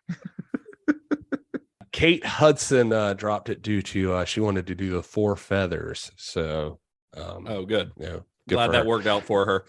Yeah. But what you said about Kirsten, like, yeah, it was Sam. It was also Sam Raimi, she says, and stuff that like, and it felt like, wow, all these like small movie people are like coming in to do like a big movie. Like she was like, I know it's going to be life changing, but like, I just want to be a part of it because it sounds interesting. Like it sounds fun. Like I've never done anything like this. And I trust all these people that are working on it. And she said, you know, it really made you feel like you're making a tiny scale movie with Sam. And they were like, and what's beautiful is like, he gets you excited about everything he says. I fell in love with Kirsten Dunst again. And I think that she is amazing. And I did not even realize how amazing I thought she was until like even listening to her on the commentary with Laura Ziskin, she sounds so just cool and just like just chill. And then you hear like Toby's commentary with JK, and they're talking about like Kirsten Dunst is like the best person you'll ever work with. Like she is so like non-glamorous, non-vain. Like she is just like bold, will do whatever you try with her. She has no problem telling you no. She will, you know, she's like not self-conscious though. Like I think she is really wonderful in this movie. Like she's got this thing where she just has this like joy for life as Mary Jane that you can see, even if, I mean, even if she wasn't just like smoking hot, you could see why Harry and Peter would be attracted to Mary Jane, because she's just got this confidence and this like just lust for life kind of feel to her. Like when she, you know, she gets that scene where she's talking to Peter and he's saying something along the lines of they're talking about Harry and he's like, why are you so interested? Am I interested? That little scene, that little back and forth they have. And she's like, why would I be interested? She's like, I don't know. Why would you? And you're watching that scene of her kind of flirting with him without really flirting with him. And she's got this little smirk on her face and she's so good at it that you're like, I get it, Peter. I understand. I understand. She's so good. And she just like, you know what she does? She exudes. This movie, the more and more I think about it, is like a universal horror movie, like in a lot of ways. And she exudes. Don't get like, Todd started. No, I'm just saying she exudes like those women, like the women that were actresses, like, you know, like, I don't know, even going back to like Fay Wray or something, like she's just like, she's got this like something about her, like something's just radiates off of her. One thing I loved about her though, is that she talked like Toby was talking about, she's not afraid to say no to anything, that he had like seen her do stuff where people had been like lose weight. And she's like, no, I'm not losing weight. I think that was like to Sofia Coppola or something, like I told her to lose weight. She's like, I'm not losing weight. And and she says that she didn't name names. She said one of the producers on the on this movie told her to fix her teeth. Like they needed to do something with her teeth. And she said, no, I'm not getting perfect Barbie doll teeth. Like this is just who I am. And she even says like Sam would get you excited about everything. Well, like apparently enough to make you jump off a building. Like he wanted to see what they could do with the stunts. So he took her, like she said, on top of the Sony studio to test one of the stunts. And for her to fall off the side of the building, like she said, I basically bungee jumped. And she said, I came back up. And he was like, how'd that feel? And she's like, well, I hope you shot it because I'm never doing that again. Like, that's not happening. Her and Toby were also dating. They started dating during the course of this movie. Oh, bro, I got more about that. Oh, okay. Well, we'll get to it. Okay. I do. So but... I don't want to sound like a Kirsten Dunst hater. I do like her in this, but I feel like the Mary Jane that is, again, in those first few appearances of her in the comic, the Mary Jane that is presented is a unreachable goal type girl, or the unattainable girl. And when we're talking about like Sam Raimi making these small independent movies, I feel like the Mary Jane that we get is the Mary Jane at the beginning of an indie film career. And well, it feels like we see her waiting tables and like trying to go to auditions and stuff like that. So she's got that like indie sensibility to her. And I think that comes through as opposed to her just showing up at the door and be like, you just hit the jackpot, Tiger. It's well, let me just say too, that she says in the commentary at one point, she's like, it's funny, I actually read a lot more Gwen Stacy at first than I did like Mary Jane. And so she's like, I did read Mary Jane later, but like as we were doing it, but to me, she would be a great Gwen Stacy too. Like she embodies the Gwen Stacy from the comics a little bit more. Well, sort of. Like I mean, well, she comes across very much as like an actual girl next door, right? You know, which is what works for this movie. Which is now, which when you go back in Sam Raimi's career, who was he working with making these little films? His friends at school and the next door neighbors. Like this, she kind of really fits into that. It's wonderful.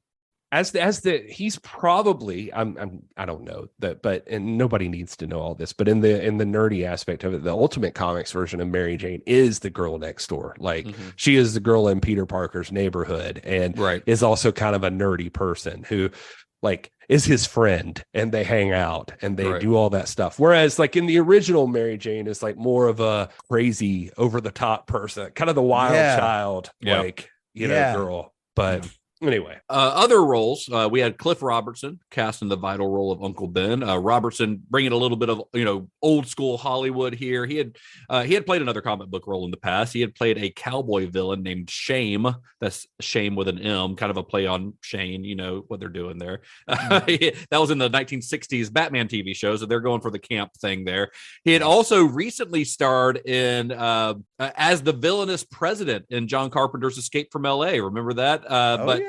But his most acclaimed role had been back in 1969 when he played the title character in the film Charlie, which was based on the book Flowers for Algernon, and that's a role that won him a Best Actor Oscar. Other cast members included... Oddly enough, sorry, I meant to mention this before, Cliff Robertson, I thought this was a little interesting side story with him, is that this was his first film for Columbia Pictures in 25 years. They had blacklisted him since Columbia 1977. Yeah, because he had like discovered it was something about like his signature was used on a forged check that a studio exec was embezzling money with, and Columbia wanted it to like disappear, but like Cliff Robertson talked to the press about it, like went out, they blacklisted it.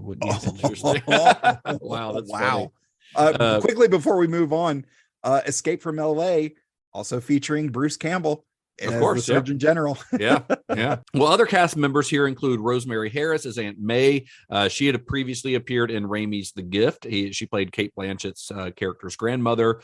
You've got J.K. Simmons, the incredible J.K. Simmons as J. Jonah Jameson. Yeah, and of course you have Raimi regulars Ted Raimi, and we've already mentioned him, but Bruce Campbell making their obligatory cameo appearances, as does, of course, the classic Sam's Oldsmobile Delta 88 that appears in every one of his movies. That's Uncle Ben's car.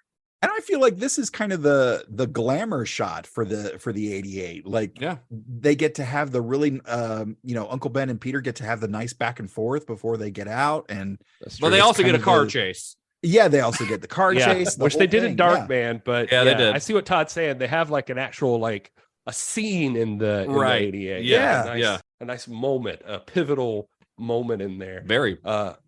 Toby and JK had worked. JK's in Cider House Rules. He is. And he worked with Sam on For the Love of the Game and The Gift. Supposedly, some actors that were considered for Jameson were Arlie Ermey.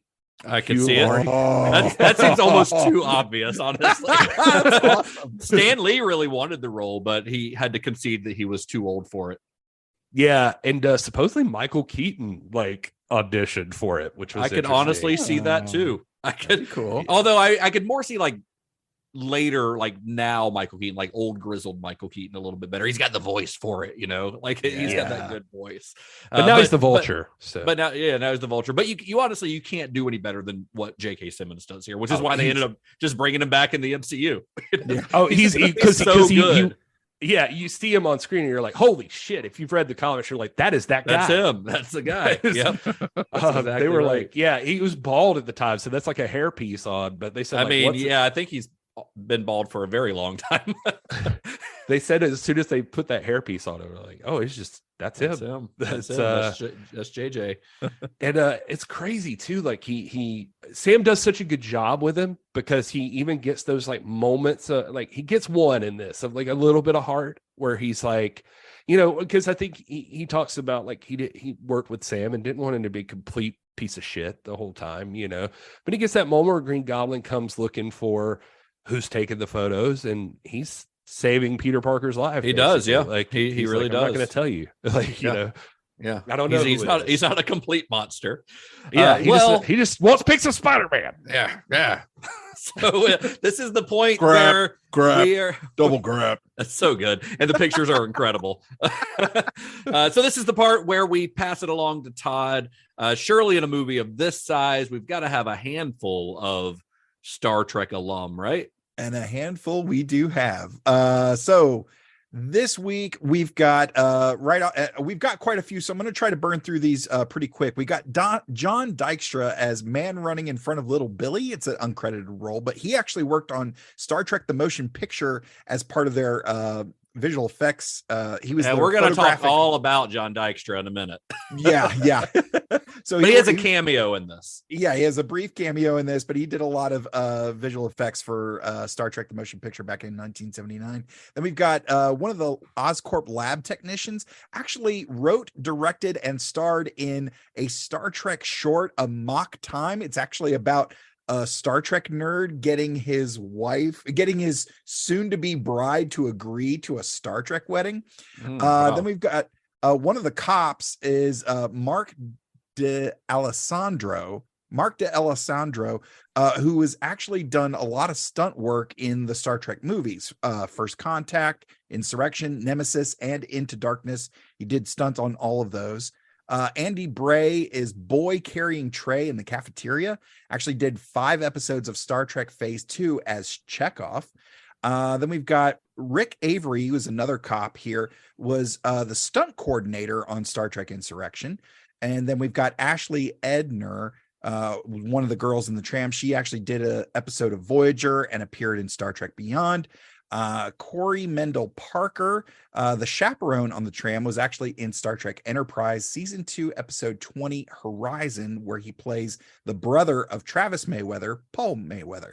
Then we've got Jim Ward as the project coordinator in this movie, but he actually did some voice work for Star Trek Armada 2. That was a video game back in 2001. And then we've got Jill Sayer as the nurse, who was in Star Trek Deep Space Nine Season 3, Episode 6, The Abandoned, which was actually directed by Avery Brooks, aka Ben Sisko. I love that, like, all of these so far, none of their characters in Spider-Man have a name. Yeah, none of them. except for our last one, Kirsten Dunst, who plays Mary Jane Watson. She was actually in Star Trek The Next Generation Season 7, Episode 7, Dark Page. That was in 1987. She had to be very young because she's like my age. So she had to have been like 5 or 6 years old, probably. Yeah, she's one of those little kids that probably got under Picard's skin and was just like, all right, get her away from me. Yeah, I feel that way about most kids too. And that's everybody in Star Trek. Ba-dum-bum-bum. So just real quick, I want to knock these out. Since we should mention them, like just for cameo purposes. Obviously, Stan Lee is in the movie. Yeah, Wait, very briefly.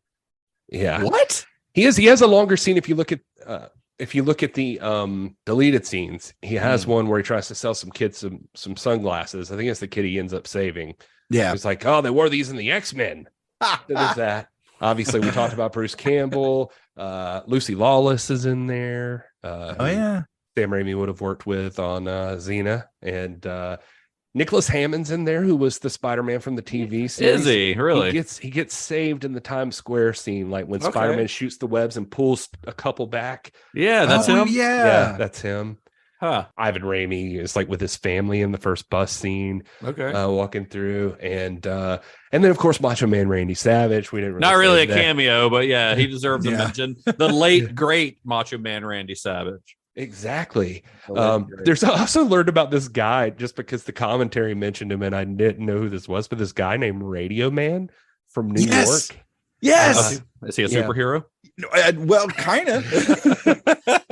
He is like he's like considered like the most well-known extra in film. Like he started out as homeless. He is no longer homeless because he just ends up getting paid now. But like he would just show up on the sets and get put in stuff. I love that. He's in 30 Rock a couple of times as Moonvest. Okay. Yeah. And there's that scene where Jack McBrayer's character Kenneth is like, hey, Moonvest, I had an idea for a TV show. And and the guy looks at him and goes, give me your fingernails. It's just such a bonker scene, man. He's in like, so he's in like 30 Rock, It's Always Sunny in Philadelphia, The Departed, Shutter Island, Just My Luck, Elf. Multiple Scorsese movies. Yeah, he says Scorsese is his favorite director. All right. Secret Life of Walter Mitty, Wow. the Board trilogy. He's in like all those, like Godzilla, I love that. and like Ransom, Big Daddy, Mr. Deed. So apparently he likes Adam Sandler too. That's great. I love that. But he would just like show up to like sets, and it's somehow like he even just knew where they were filming a movie and all about it. Like nobody could figure out how he knew, but now he's just like known by everyone. So like it's enough that like outside the Moon Dance Diner, they're like talking about actors and stuff, and like Sam Raimi and guys are just like, oh, there's Radio Man. There's a comedian, Jim Norton, as that truck driver. Oh yeah, during the little montage, Yeah. And Lucy Liu, as she's like dressed up in punk rock kind of makeup. She's the one who during that same montage that says a guy with 8 hands, huh? Sounds pretty hot. Oh, Lucy Lawless. Lucy Lawless. I said Lucy I was Liu. like, Fuck. yeah. Lucy Lawless. Yeah, Sorry. Lucy Lawless. I mentioned her. Lucy Oh, did you say her? I didn't hear you say her. But yeah, she's married to Rob Tapert, right? Oh, that's right. Yeah. Oh. Yeah. Fun fact related to him, just now that I'm thinking about it, that scene where the guy gets thrown out by Macho Man and he like goes through the table and he's like screaming like, I can't feel my legs. Yeah. Yeah. Apparently that is legit. Like it came from Rob Tapert. Like as he was driving in Detroit, he passed an accident one day and the gurney was taking the stretcher was taking someone and he was screaming that. He told Sam that story, so they used it in the movie. They use it as a joke in their movie. that guy's life is ruined. Right. I want to talk about still with the cast just real quick if we could, because I promised I would come back to this. All right. James Franco. Let's talk about James Franco for a second, because we must. we only skimmed over him, and I feel like you're dodging James Franco. And I mean, not really. There weren't any like really fun. He auditioned to be Peter Parker. He didn't get the job, but they gave him Harry. That was how he got the role in the movie. Now, what you're going to talk about is probably the drama, the love triangle. How are we not going to talk about this? All right. Go. So as Justin mentioned earlier, during the filming of this movie, Kirsten Dunst and Tobey Maguire developed feelings for each other. And much like the movie, apparently there was some feelings from James Franco for Kirsten Dunst, or he just wanted to bang her, or, because that, I'll try to do this as objectively as possible, but like, we all know what we know about James Franco. Okay. Right. But, you look back on this stuff now and you're like, man, you hear some stories and you're like, was he being a dick? He was probably being a dick. Like for instance, like the hospital scene where he comes in with Aunt May. If you go back and watch that scene, he has black hair, not hair that matches Norman Osborn, which was discussed prior to the movie starting. He showed up on set with black hair, and they had no choice but to go ahead and shoot him with black hair. And Sam's like, I don't know what he was thinking. He just decided to show up with not the right hair color that day. And so he also goes on set and is apparently also very jealous of Tobey Maguire's relationship with Sam Raimi. Sam Raimi seems to have a lot of affection for Tobey. This feels like, so Sam Raimi's Norman Osborn. But anyway, the other thing is he starts telling people on set, he's just like, Tobey Maguire kind of looks like a frog. So this pisses off Toby, and then he's hitting on Kirsten Dunst and like trying to get with her after supposedly after he knows that she is with Toby. And so these guys develop legit friction with each other on the film. They had a conflict. Yeah. According to him, he says Toby and Kirsten became a couple around that time. I had a crush on Kirsten, but I think I was upset about that. But Toby is mad for a little bit. The second movie he got over it. I think Toby and Kirsten had broken up by the second movie. Yeah, they only dated for like a year. Yeah, he said Sam said they apparently dated, and then he said they eventually broke up before the second movie. I was concerned they wouldn't get the same chemistry back, but that was just me. He was like, they did fine. But yeah, he says they something in this interview I was reading, they told Sam about all this, and he had no idea about it, that these two like were like pissed at each other or anything. And he said, "Oh wow, I didn't know that. Gee, that's like the movie." And Maguire still got Kirsten, just like the script said he would. I love Sam Raimi so much. He's like everyone. It's like he's like your favorite uncle. Right. Oh man. So while all this was happening, the casting, I mean, while they were figuring out who's going to play who's going to be in what role, while Raimi's trying to get the studio to be on board with Maguire, while they're hunting for the perfect actor to play Norman Osborn, Green Goblin. They'd already begun pre-production. That's how these big movies work. They've got to go ahead and get started on all this stuff because it takes a really long time. And one of the major aspects of the comic that needed to be perfect, that they're already trying to kind of work on, was, of course, Spider-Man's iconic costume. And it might seem simple, just copy the comic, right? That's easier said than done, because in order for a costume to really work on a movie screen, it's got to have, it can't just be a guy in spandex. It's got to have a little more texture, a little more subtlety than what you might see in like a straight up comic book drawing. Yeah, and this is nothing new. I mean, looking back at even especially the X-Men, who, if you know the comics, where they're all in bright yellow and blue spandex, and then this first movie they're all in black leather gear, like it can be a bit jarring for those hardcore fans. But when you go into the nitty-gritty of those and you kind of hear, well, we did build those suits and they looked ridiculous, so we had to go with something else. Well, I mean, it obviously can be done because it's done. Oh yeah. Here, and the guy that Sam Raimi hired to tackle this project was 3-time Academy Award winning costume designer James Acheson. I mean, if you're going to get somebody who's won an Academy Award for it. 3 Academy Awards. Yeah. Acheson is kind of a legend in his field. He's a British designer who got his start working for the BBC. He worked on Doctor Who during the time of the 3rd Doctor and the 4th Doctor. He even designed the signature costume of the 4th Doctor, played by Tom Baker. That's the one with the giant scarf, and the hat. Very iconic look for the Doctor. Then he transitioned to film, and after transitioning to film, he worked with Terry Gilliam on Time Bandits and Brazil, as well as with Gilliam's fellow Python, Terry Jones, on Monty Python's Meaning of Life and The Wind in the Willows. His other credits prior to Spider-Man included Highlander, the Man in the Iron Mask, and Kenneth Branagh's Frankenstein. I absolutely adore Highlander, and there's some really great iconic looks in there for the costumes. And to be honest, like, I think a lot of people shit on Kenneth Branagh's Frankenstein. I really enjoy it. It's really great. I think it's fine. I don't think it deserves the hate that it got, but yeah, it doesn't deserve the hate. I think there's a lot of really good stuff in there. Anyways, I don't want to go off on a Frankenstein thing. This is the second time we veered towards the Universal monsters. So after working on Spider-Man, Acheson he got other comic book jobs. Like he ended up working on Daredevil and on Superman Returns with Bryan Singer. Yeah, so he kind of became a comic book movie designer because he nailed this one so well. I was going to say, both of those costumes, I won't speak to the movies, but both of those costumes are really solid. Yeah, he kind of does the same thing with Superman Returns that he does here, which takes the iconic look and adds some texture and stuff to it, Yeah. So while Raimi was searching for the perfect Peter Parker, Acheson was tasked with the design of that Spider-Man suit, all while not knowing who would fill the suit or what their body type might be, which has got to be very difficult for a costume designer, especially for a costume that is skin tight.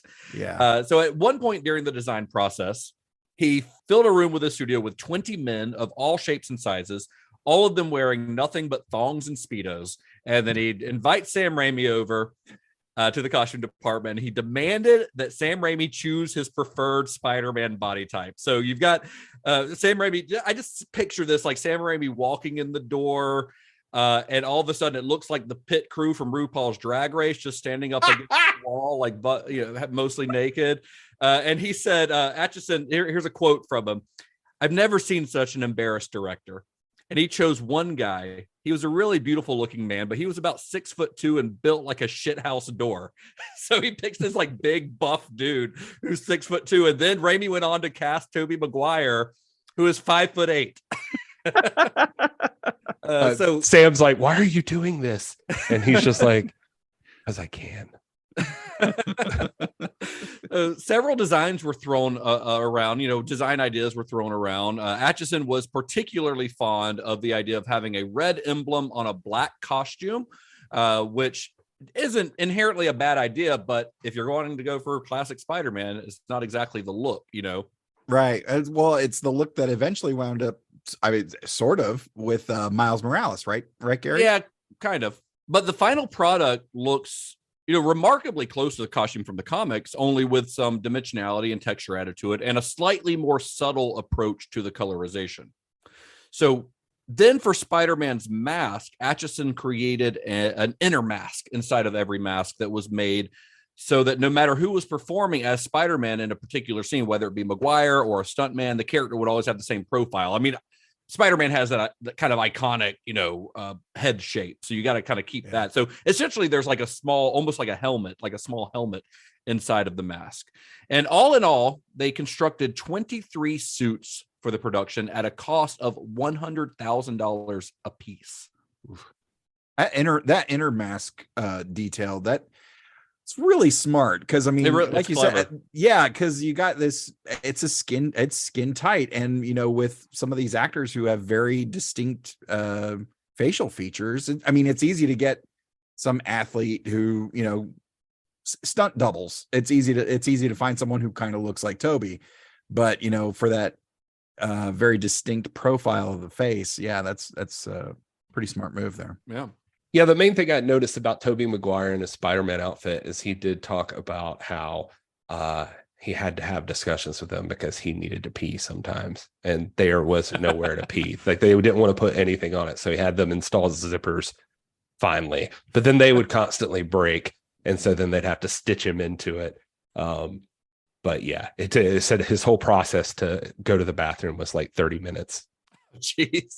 The costumes are pretty impressive because they also did this screen printing technique on it, like multiple layers of screen printing to get not just the texture of, that we see on the suit, but actually the muscle that you see on the suit. Like you can see like the muscles on Spider-Man's side and stuff and on his legs, like that's actually painted on essentially to the suit, but they had to screen print it in a way to where no matter how the suit stretched, it would still be visible and not showed it.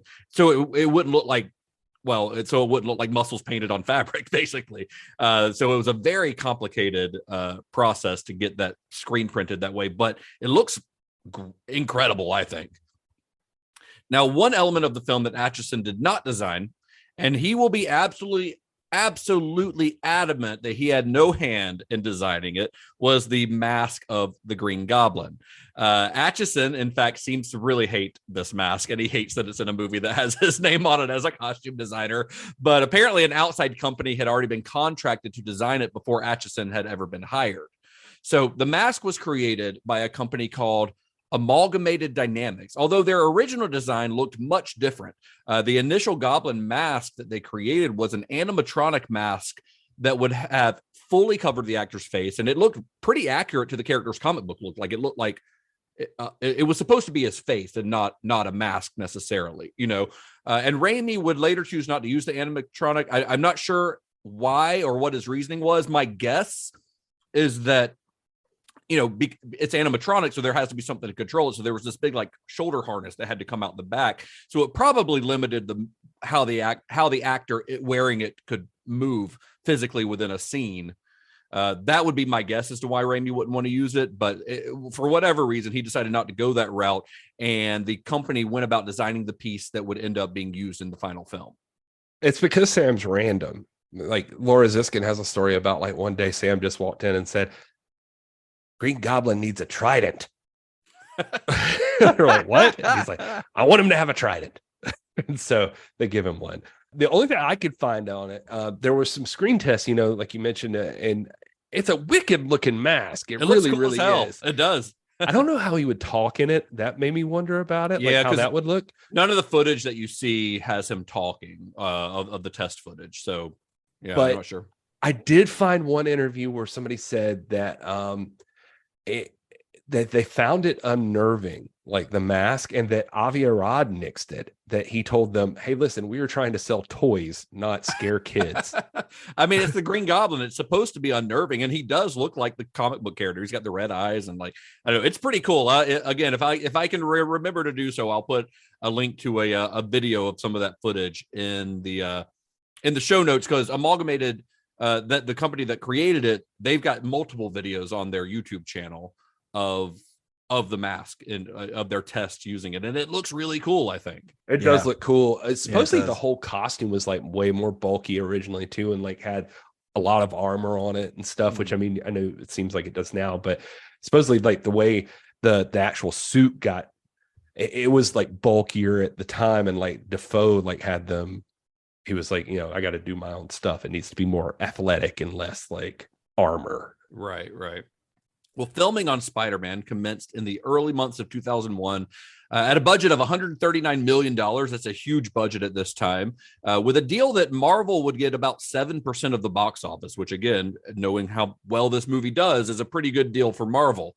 And now, while the film is set in New York, it's a very New York film, and some exteriors were shot in the city. The majority of the film, including pretty much all of the interiors, was shot in Los Angeles.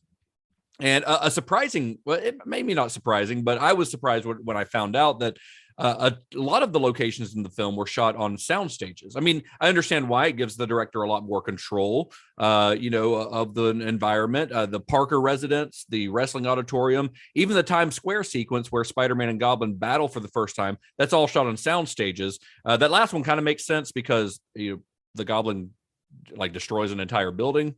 They couldn't exactly do that. Yeah, and apparently they tried to get Times Square.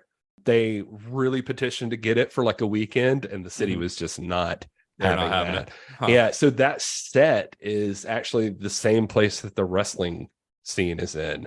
Oh, really? So it's exactly the same spot. Yeah, same soundstage. I just think that's wicked to think about because it looks really, really good. Yeah, I mean, it looks you can tell that it's on a soundstage. I think you can tell that whole scene is on a soundstage if you watch enough movies, but it's a good looking soundstage. I mean, it feels like they're on a movie set a lot of times during it, but you're right. They do a good enough job with depth. Like they get those balloons and the balloons are kind of legit. And like, then they, I don't know. They do a good job of making it feel good on the outside shots, but one thing I think people don't realize that like a lot of the expense with like CG and stuff in this movie goes towards like a lot of the buildings are computer generated. Yeah. Like they're digitally inputting like so much of the city. And that's just crazy to me. Just like it's not, because they are in LA. So like even like during the car chase scene, like or like Spider-Man's like chasing them, they have to make it look like New York. Yeah, they have to make it look like New York, but they're in LA. So like it's some LA buildings and then they'll just like throw in some New York building. Yeah. There's one other location thing I wanted to mention. Maybe it's a fun fact or whatever, but the lab where Peter gets bit by the spider, that room was also used as the ballroom in Todd McFarlane's Spawn. Wow. Where Spawn comes crashing through the window and confronts Jason Wynn for the first time. I recognize the columns. Well, I'll take that and raise you that the Osborn family mansion is used in Batman. I think it's Wayne Manor at one point or something, but they change it. And apparently Danny Elfman, was it Danny Elfman or somebody was like, you should not do this. This is weird. And they're like, well, just redo it. And then like, I forget who it was, like Rob Tapper or something came in, and I don't know. Sam Raimi was just talking about this because he was saying like somebody walked in and was like, I want to live here, and he's like, no, this is where the villain lives. You don't want to live here. Another scene that was set on the stage was the famous upside down kiss scene, like the most iconic scene from the movie, which tells you a lot about, I think, this movie, that the most iconic scene is like a romantic scene in a superhero movie. But it was apparently a pretty miserable scene to film because Maguire's hanging upside down, can't breathe because he's got rainwater pouring into his nose the whole time. Him and Kirsten Dunst both talk about how awful it was shooting that Well, scene. he's got the mask pulled up over his nose and it's wet, so he can't breathe. So he can only breathe through his mouth. Yeah, he says he like had to like apologize to her and be like, I'm sorry, but I'm going to like try to get air out the side of my mouth while we're kissing. Like, you gotta bear with me here. But what's crazy about that is like Kirsten, just on that note, is like she talks about how Sam can get you excited about stuff. I mentioned that before, but he knew what he was doing there. Like, because he said he like sat her down and gave her a book, and it was like the book was the 50 Shades of Grey. 50 Shades of Grey. No, it was like Hollywood's 50 Best Kisses or something like that. It was some book like that, and he had her look through that, and he's like, "We're gonna do this," and like, and so he like pumped her up for the thing. He's like, "This is what we're doing here." He's like, "We're gonna be in this version of the book or whatever." That's cool. That's nice. And so that was the whole point of that scene, and it's a really cool like hearing them talk about the scene and just what went into it. But they were not. It was not sexy. fun. It was not sexy or romantic or fun. I do remember they did win Best Kiss at the MTV Movie Awards. Though, well deserved. Yeah. So another key figure in the making of Spider-Man, we already mentioned him briefly during Todd's Star Trek rundown, but that's John Dykstra, the film's visual effects supervisor. If you're a longtime listener of the show, then you've heard that name before. He collaborated with Toby Hooper during Hooper's years with Canon, working on the visual effects for Hooper's Life Force and Invaders from Mars. That's also not his only claim to fame. Like Todd mentioned, he worked on Star Trek: The Motion Picture. He also worked on the first Star Wars movie. So not kind of a big deal. He also worked on a couple other comic book movies before this. Joel Schumacher's Batman movies. He worked on both of those. Yeah. So unlike many of the other films, like the ones that I just mentioned, that Dykstra had worked on, Raimi's vision for Spider-Man included a lot of daytime sequences. Now, daytime visual effects shots require a lot more detail and are much more difficult to pull off because all of your flaws are going to be on full display, as opposed to, Batman, where it's always dark or it's always raining. There's a lot to hide behind. In Spider-Man, that's not the case. You're in full daylight and full sunlight. Speaking of those daylight shots, before we move on, I think we do need to mention Spider-Man cinematographer, the guy who's capturing all of those shots. It's a guy named Don Burgess. He was a regular of Robert Zemeckis, who he'd worked with Zemeckis on Forrest Gump, Contact, What Lies Beneath, and Castaway, all prior to working on Spider-Man. He worked on Zemeckis more recently too. I think he even did Pinocchio, like the most recent Zemeckis movie. I know he did The Witches for Zemeckis, which came out a couple years ago. But yeah, so it's the only time he's ever worked with Sam Raimi. It's weird. I was looking through this, and Sam Raimi works with the same people a lot, but he does not work with the same cinematographers a lot. I wonder if like all of his crazy camera setups are just too much for some of these guys, where they're like, never again. Like, this is hard. I'm not doing this again. I don't know. But he seems to go through cinematographers a lot. So Sam Raimi wanted Bill Pope for this movie. Like, he tried to get Bill Pope, but he was working on The Matrix Reloaded, and then it was already signed on for The Matrix Revolutions too. So like he was like tied up in all of that apparently and couldn't make it there. And then he chose Peter Deming. But Peter Deming was he ended up taking Austin Powers Gold member at the time. We've talked about Peter Deming on the show before as well. But anyway, back to John Dykstra. So Dykstra and his crew tested a lot of different techniques to try to nail Spider-Man swinging scenes. That was kind of the biggest challenge on this movie, effects-wise, was making Spider-Man swing through the city. They used the old standby of having a human perform in front of a green screen, but found that the movement just wasn't graceful enough for how they envisioned Spider-Man moving. They tried motion capture, technique that was growing in popularity at the time, but the process at this point in its development was not able to account for the physics of the human body, so it wouldn't really work either.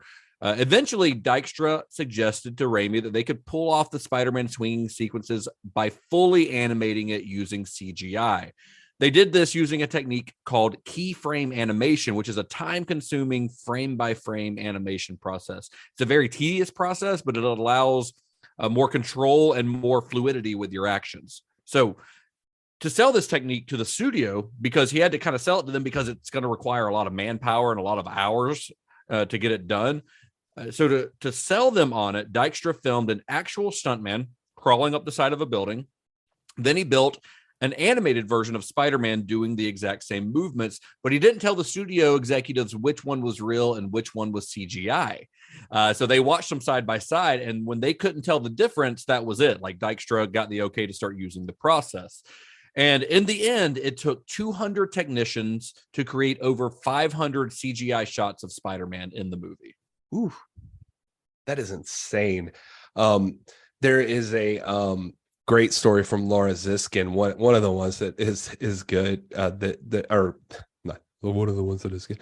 No, a good one to tell from Laura Ziskin is that she had to get them more money because they were running out, and she had dealt with studios so much. She's like, give me this. And she got some of the shots of Tobey climbing on the wall and swinging, I guess. And she said she scheduled a meeting and took Sam there and was like, this'll do it. And they were like, that basically she took them into the meeting and like showed them the scenes, like, look at this is what Tobey's doing. So you can kind of see where we're at and how it's looking and blah, blah. And it said the studio guys like watched it and were like, this is bullshit. And Sam's like, oh no. She's like, hang on. And he's like, this is not Tobey Maguire. This is a stunt man.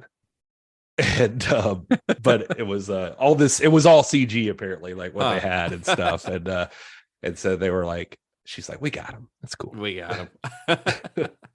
Well, some of the film's other effects built on the progress made in the realm of CGI on films like The Matrix. For instance, that scene in the high school right after Peter's got his new powers, where we see his Spidey sense in use for the first time, where you see the spitball and the paper airplane and stuff. That's all kind of an evolution of The Matrix's bullet time effects. Oh yeah, that makes sense. That's kind of what they're doing there. So how do you guys think that the effects in the movie have held up? I mean, this movie is 20 years as of last year, so 21 years old now. And a lot of times, especially CGI, doesn't always hold up. How do you think the CGI or the effects in general hold up in this movie now? It's tough. Like, personally, I think it's fine. Like, I think it holds up fine. I mean, obviously there are some times you're going to notice that it's not legit, but I don't think it ever is enough to take me out of the movie. Yeah. Actually, what's weird is like the scene that I've always had the most trouble with is him running across the rooftops. And I think he looks kind of goofy. And then I'm like, this is a whole CGI sequence or something. I'm like, this is kind of dumb. But then in the commentary, Toby's talking about, no, that's me. Like, I was on a treadmill and they like had me wired to a harness. And like I would have to run on the treadmill and they'd jerk me up and like around and stuff. And I'm like, I think there cannot be. No, like, I think there's still some CGI in there. There's 100% some CGI in there, but I think maybe he's right. Like, and I thought that whole section was like just like a CG weird thing. Yeah, because that whole section to me, that's the part that stands out to me when I watch it as being kind of janky. There's this. Feels like you're watching The Lawnmower Man sometimes, like, or like I don't know. There's like a weird floppiness. There is, yeah. There's a weird floppy. I don't know how else to describe it. There's a floppiness to it that makes me feel like I'm playing like a Sega Dreamcast game sometimes. Well, there's this weirdness too, like in the first car chase scene, like where he goes and he like he's on the bus or something or truck and jumps over the bridge, but his like body flings in such a way that you're just like, no, that is not how you would jump. Right. Like, granted, in that scene, Peter's still learning to use his powers. He's still kind of bad at it, and he gets better as the movie goes on. I do think that it's unfair to judge CGI in a movie that's more than 2 decades old, because now we have the advantage of seeing how the form would evolve. But I think for the most part, the effects have held up, minus some of the stuff that we pointed out. I think most of them have held up. I mean, some of the swinging sequences, it's clearly CGI, but it's pretty good CGI, Yeah, well, that's what I mean. I don't think anything takes me out of it. Like, I think it all pretty well works. And the jankiest stuff, like you're talking about, is the early stuff for him, where he is going to be weirder.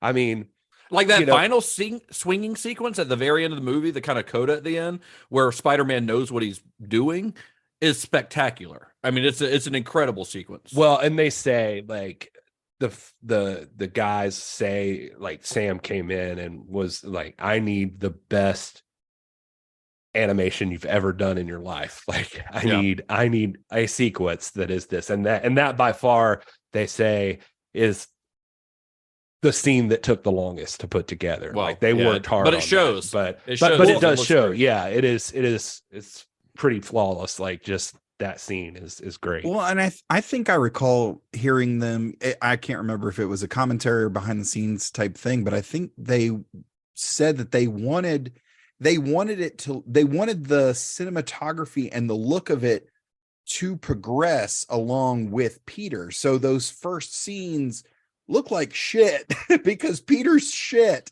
And well, I think that would be more the final. movement. It's just like they got the camera movement along with the animation that just really sells it. And I can't imagine them intentionally like making bad effects. I think what you're thinking of, Todd, is using like certain techniques though that they definitely do in one of the commentaries talk about, and I think this was Raimi talking about that they or maybe it was it doesn't matter. Anyway, the point is I think what you're thinking of is they were talking about the way the camera moves with Spider-Man. That's what I meant. Yeah. And they were saying like at first, like, cause he's jerkier. They wanted to make it like there's a guy swinging with him and going with him, but who's at the same level as him. Like, and that makes sense. And they were talking about, and it's tough because you can't have like, they were saying like, usually you can have him coming in and going out. It's never like, staying with him. So that was like a tougher part. That was all for the end.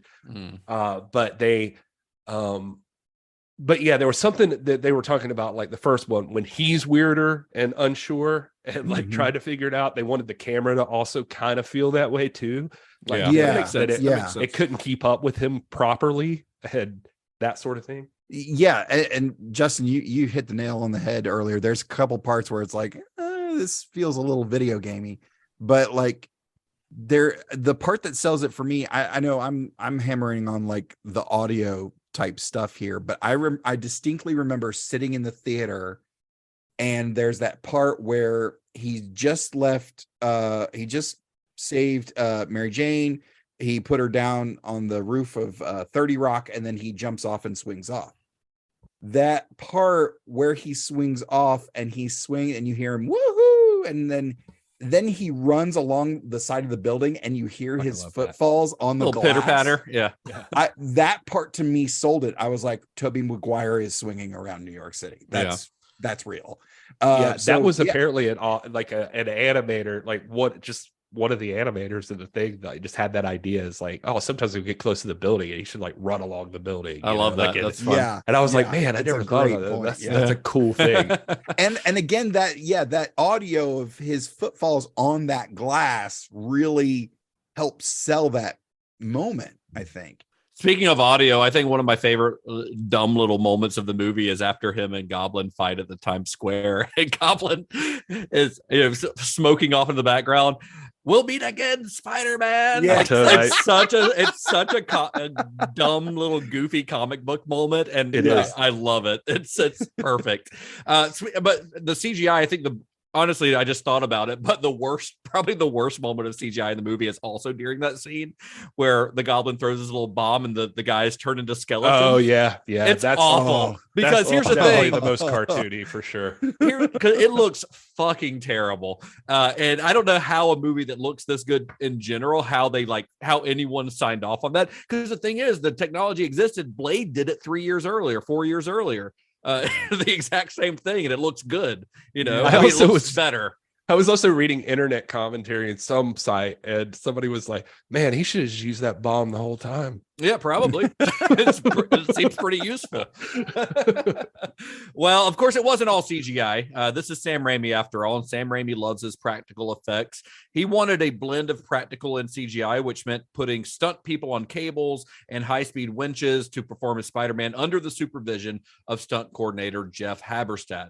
This also meant that James Atchison, the costume designer, had to figure out how to work harnesses into a Spider-Man costume, which is kind of hard when the costume is skin tight. To figure this out, he went with the film's effects and costume teams to Las Vegas, They traveled to Las Vegas to visit the headquarters of a company. It's a really stupid company name, but it's called Climbing Sutra. They specialized in the manufacturing of state-of-the-art theatrical harnesses that were used in productions like Cirque du Soleil, hence having their headquarters based in Las Vegas. The teams met with Climbing Sutra's founder, a guy named Todd Rentschler, about creating a harness for Spider-Man that could easily be hidden. And I looked into this a little bit. I actually found their website, the Climbing Sutra's website, is pretty interesting. How they got into this, because this wasn't Rentschler's only foray into filmmaking. I mean, his company was not founded to make harnesses for movies. They were originally founded to create climbing harnesses. But after being hired to create harnesses for Cirque du Soleil, he found himself in the stunt harness business. And he would later contribute to the Bourne series, the Fast and Furious movies, the Hunger Games movies, Christopher Nolan's Batman trilogy, and all of the Pirates of the Caribbean movies. So like, this is what he does now. He just makes harnesses for movies. That's awesome. Yeah. Cirque du Soleil too, now that I think about it, a lot of those performers, or some of those performers, were the people you saw at the wrestling match, apparently too. I looked to see if those were legit wrestlers, but apparently, yeah. Cirque du Soleil performers working with Macho Man, like the guy who can't feel his legs anymore, and so on. They said Macho Man came in, by the way, and Sam loved him. Like Laura Ziskin loved him just because of his voice alone. Wouldn't, but they said that Sam was just like, well, do you have any good ideas for wrestling moves we could do? And they say he fucking like did a pile driver to one of the stunt guys there. They were like, oh, this will work. Yeah, he apparently got injured. Yeah, the pile driver. Yeah. He apparently got injured during that. He wanted to do one of his own stunts and ended up getting hurt. Yeah, well, it's in the movie. Like he lands on his fucking head, like when he gets thrown against the wall. Oh yeah. I love the idea that this movie treats wrestling like it's real too, and the idea that you could just sign up to fight the Macho Man, and then Saw is ready, and then all of a sudden you get in the ring and. Surprise, it's a fucking cage match. I love that that's the reality in this world. Well, I mean, that's the comic book reality too. I mean, they have Crusher Hogan in the comics. So. Yeah. So, Gary, do you have any other fun facts or fun stories from the filming we haven't talked about? God, do I? So he didn't fit in any particular place, so we'll blow through them here, guys. I didn't mention 2 cameos I wanted to throw out there that we also didn't cover, but Octavia Spencer, by the way, at the wrestling match, who's going to show up again and drag me to hell? Remember, she works in the bank. That's right. And Octavia Spencer, she was Sam Raimi. So Sam Raimi's casting person was Francine Maisler at the time. Octavia Spencer was her assistant. Really? And so that's how she jumped in here. And probably I don't know, but I'm imagining maybe that's the connection to Drag Me to Hell. Maybe. Or maybe Raimi just liked her. Yeah, we're like, how did Octavia Spencer end up here? But there you go. So Toby, I also meant to mention this earlier, but Toby had 30 different fittings for that Spidey thing. You talking about all this casting, like the guys fitting the things on. It's so stupid because this actually relates to a movie I saw earlier with the wife who had on this movie. And he said they came in, he had to get casted, like the actual casting of his body. Like a life cast, yeah. Yeah, and he said that nobody told him to shave, and so it ripped hairs out of his body, like when they were pulling things off. And then he was having to stand nearly naked in front of dozens of people. He was like, luckily I was buff Toby at the time, but not regular Toby. But it's so funny because the wife was watching Neighbors earlier with Zac Efron and Seth Rogen. And in a scene there, they all take casts of their penises to make dildos. And the one guy is like, they were like, all right, everybody pull them off. He's like, man, it's stuck to my pubes. They're like, we told you to shave. He's like, I shaved. Like, look at my face. They're like, not your face, bro. But yeah, that pulls off all of his pubes. Anyway, all right, that aside. So another interesting, weird thing I thought was that Steve Kutcher was the Spider Wrangler. Yeah. Man, and boy, will he talk about it.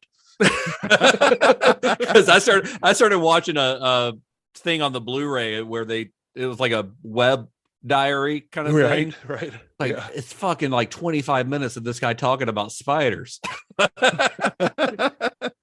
The weirder part of it that I thought was just that they're filming this more in the cold weather than normal, and so spiders are summer critters, and so he went to New Zealand to get the spiders that they used for this fucking movie, which just seems like, imagine that's your job. Imagine you just wipe your ass with cash. That spider wrangling money must be good. Yeah, I guess so. But it was also neat too to hear him talk about like a little bit about like the spider, like the red and blue spider, which obviously doesn't exist, but they like knocked it out somehow and then put a like a shell that snaps on its back that they could like paint. And I'm like, Jesus, this is a what? Why did they just use? You have proven that CGI is a thing. Why would you not just do that? Why do you have to dress up a spider in a costume? And then Sam Raimi, which this doesn't surprise me, but originally wanted to use a Black Widow for that part, of course. But they're like, it might kill someone, Sam. Yeah, it could murder somebody. They're very deadly. Can't use a Black Widow.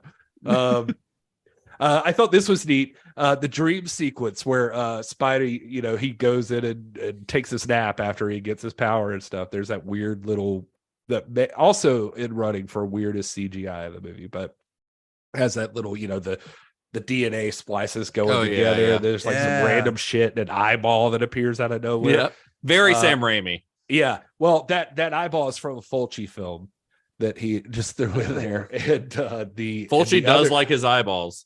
Yeah, and some of the other stuff is from Darkman. He just I was going to say it's a very Darkman-esque. Like, yeah, I can see that. The costumes that are being drawn on the notepad, those were drawn by comic book artist Phil Jimenez. Yeah, they even gave him the little spider bite on his hand so that it would match Tobey's. Yeah, and I think he was working on DC's Wonder Woman at the time, but he's a famous guy in the comic book world. Let's see, where did Sam jump in? Sam jumped in on the guy who shoves Spider-Man after Bruce brings him out, shoves him through. That's Sam. Is it? Get out there, you moron. Sam would throw him out there. Love it. He's also who's throwing popcorn in Tobey Maguire's face, throws rocks at him later during the Goblin fight. He loves throwing shit at actors. Yeah, this is Tobey was saying all this. He's like, yeah, Bruce warned me about him and stuff. He's like, yeah, they filmed people like throwing popcorn down from the thing. He's like, but when I was walking down the aisle, Sam Raimi was 100% just there, just like throwing wads of popcorn in my face. And he was, his commentary is with J.K. Simmons, and he's like, yeah, it's weird, that cigar during this part where the Goblin comes back in, he's like, I was smoking a cigar, and, he throws it out the window. Yeah, and it comes back. He was like, yeah, it was a lit cigar, and he's like, and it would just they throw it back in, and we had to apparently redo that scene like 17 times or something so that he could throw the cigar back through the window at me. It was like, and it would land in my lap or on my arm or like wherever else. And they also say that he was very much that way with Ted Raimi. If you're curious, I bet. he's still on that. They said every part with Ted Raimi was like 50 takes. It's his little brother. He's got to fuck with him.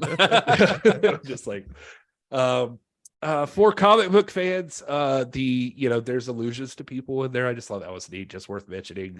He talks about Kirk Connors is going to fire him or something. They mentioned Eddie Brock, I think, at one point. Yeah, there was like Eddie can't get pictures of him or something. Obviously Harry's going to be Green Goblin too, but there's like little names throughout there. I even think one of the graffiti pieces that is on the wall, I think it's when the Mary Jane gets jumped thing, looks like the Vulture. I couldn't confirm that anywhere, but I really felt like it looked like the Vulture. Anyway, this is a stupid fun fact, but I'm going to tell you about it. When Green Goblin first meets Spider-Man, or when Norman Osborn first meets Spider-Man, the first thing he says to him when they're talking is like, impressive. When Green Goblin meets Spider-Man, he says, impressive. And I just thought that was really weird. It was like their first interactions with each other is him calling him impressive, and I never noticed that before. It was just fun. Weird. Nice. Another dumb fun fact. How about this?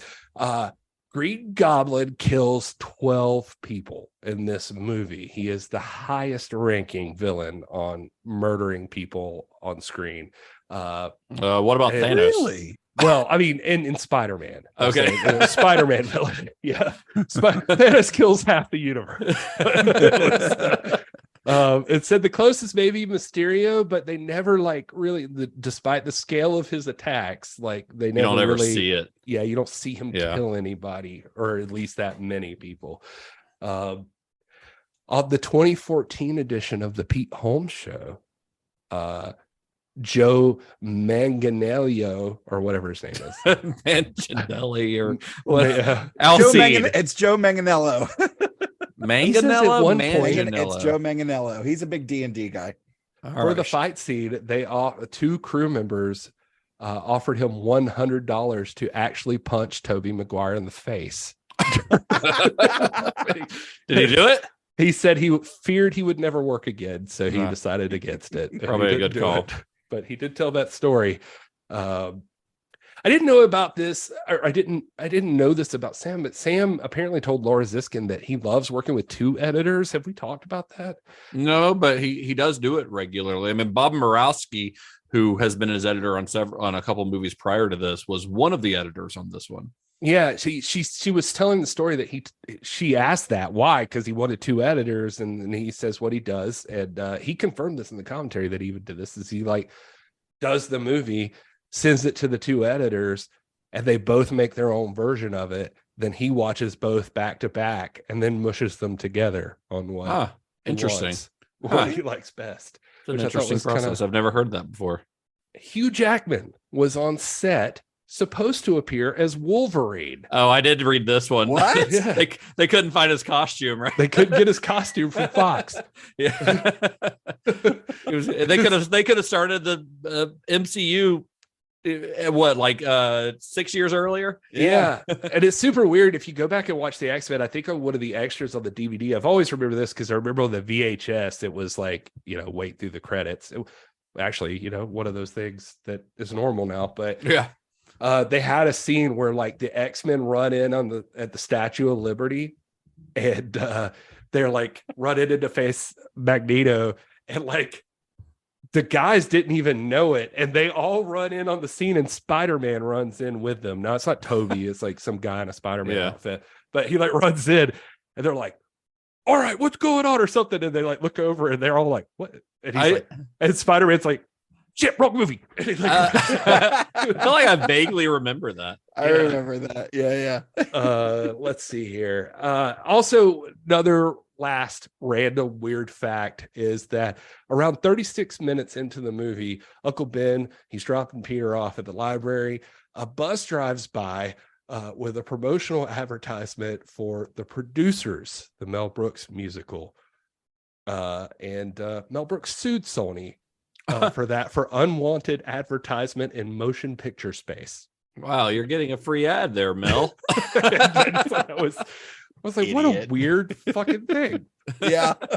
But anyway, all right, that's all for the fun facts now. All right. Well, Spider-Man concluded filming at the end of June 2001, and then about 6 weeks later, two commercial airliners flew into the World Trade Center in Lower Manhattan on September 11th, 2001.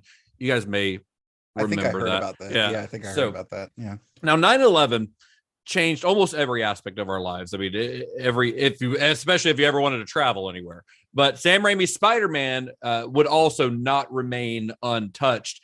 After all, this was Spider-Man City that got attacked, right? And the World Trade Center featured pretty prominently in the film.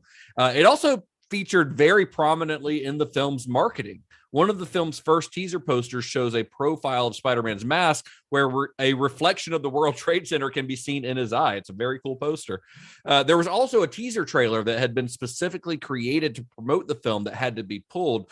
In an unusual move, Sony actually opted to film brand new footage for the trailer rather than featuring any scenes from the actual film. So if you've seen this, and it's on YouTube, you're introduced, you don't know that it's a Spider-Man movie. You're just introduced to this scene of these bank robbers doing this like elaborate heist, basically.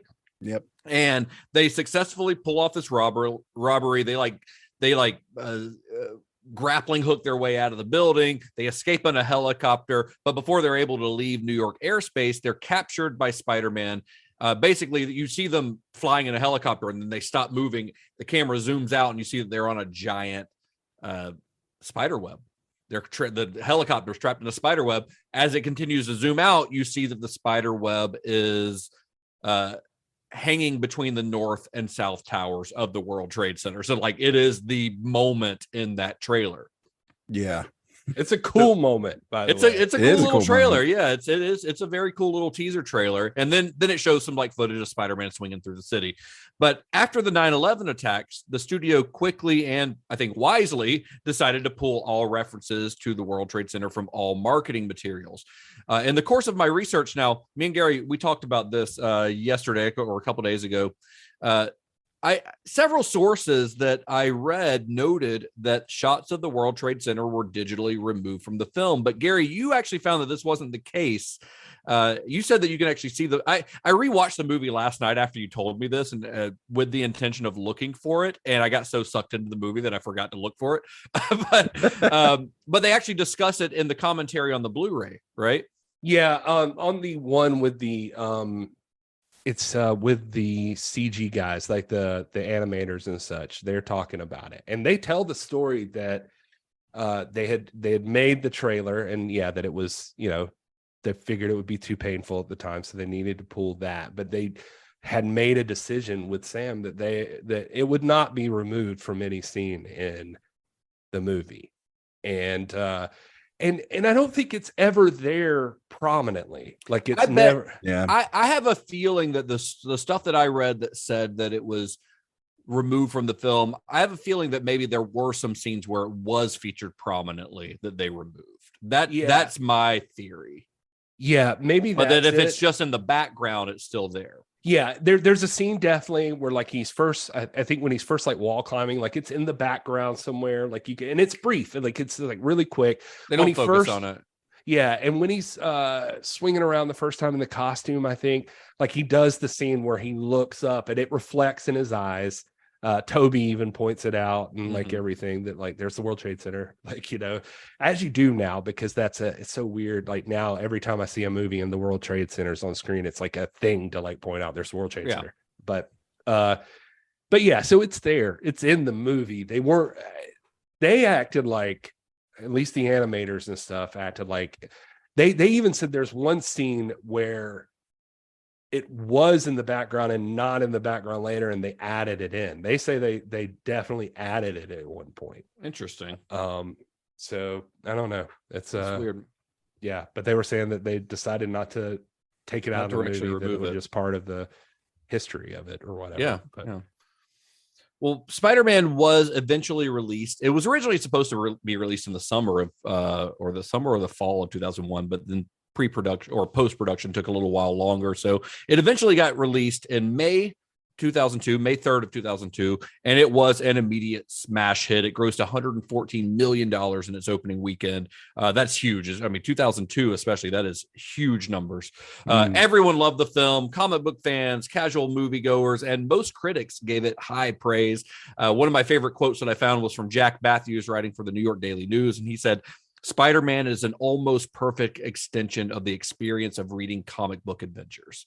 But, no matter how beloved a movie is at the time of its release, or even in the years since, there's always somebody on the internet who has something negative to say about it. And I'm guessing that Spider-Man is no exception. Yeah, I mean, just like every other movie we've ever found.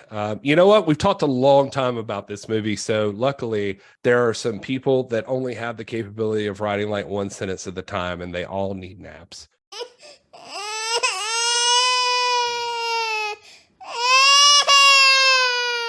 I thought for sure, by the way, that I would just not find any of these 1 star and less, but there are so many, and they're all dumb. But let's start with Evan. 1 star. What a little freak. That's it. Yep. Is he referring to Sam Raimi? Is he referring to Tobey Maguire? That's the mystery of That's it all. the mystery. Yeah. Well, he does stare at her through the window Like, Yeah. Well, yeah. little- That's one of the antiquated things about this movie is like that it still thinks that nerds are like sweet and gentle, whereas like as we know now, a lot of them are just fucking awful. Like looking at the girl that you have a crush on, like spying on her at her house is not cute. Like that is creepy, my guy. Yeah, there's that, and then there was the I don't know. I thought about this in their Macho Man scene where he's like, nice outfit. Did your boyfriend get it for you, or did your husband buy you that or something? Did your husband make it for you or something? Yeah. Yeah. And I was like, oh, and I left it out, but there was definitely like one review that was something about like full of homophobia or something. I wouldn't call it full of homophobia. I was like, it says one line. It's one line and this guy talking shit during a wrestling match. So yeah, that would probably work on a guy like that. Yeah. Ducky Feet says, this film smells like one of those ball pits in an indoor playground filled with plastic and the faint scent of vomit. I don't know. That's good. Todd loved it. That's a good one. Steven says, 1 star objectively. Objectfully. Nope, that's the wrong word. Yeah, that's what it says. Objectfully. The worst superhero movie I've ever seen. Hey, there we go. Does that counts, right? Yeah, that counts. That person's not seen very many superhero movies, I'm going to say. Right. Lovely Ayla says, 1 star. I hate Tobey Maguire, you ugly bitch. These also like letterbox reviews. They are all letterbox reviews. That's the only place I look this time. Color Night. I just like this is half star, and it gives this review may contain spoilers warning. And the review is, oh my God, Spectacular Spider-Man is an actual dog shit. All of you are crazy. Fuck you. There aren't any spoilers there. Wait, that's the wrong movie. No, I'm thinking Amazing. Well, isn't there a cartoon or something? Maybe they're just confused. Yeah, I don't know. Ashwin Airy says, this is what happens when an NPC tries to write a movie.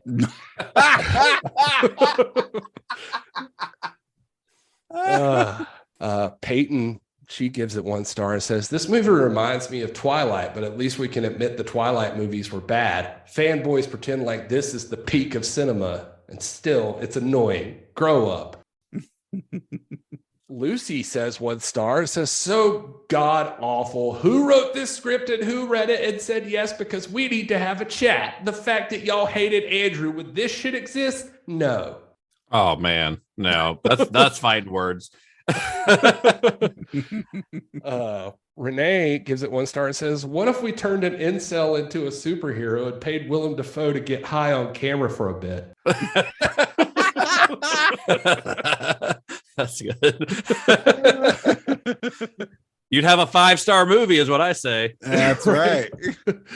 How about Susie with a half star? This is actually 4 stars, but the pizza I ate while watching the movie sent me to the hospital where I couldn't leave for 8 hours, so I think I'm allowed to be petty this one time.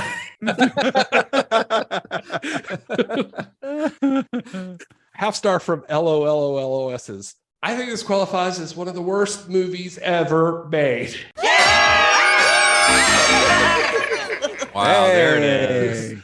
It sucks a lot. Like, so much Sam Raimi makes good movies. This is not one of them. So cheesy. It's like a soap opera. Don't recommend. That's all 1 sentence. That's a run-on sentence. Yeah. It's a half star. And his name on Letterboxd is Fuck Whiz. Spider, I hardly know her.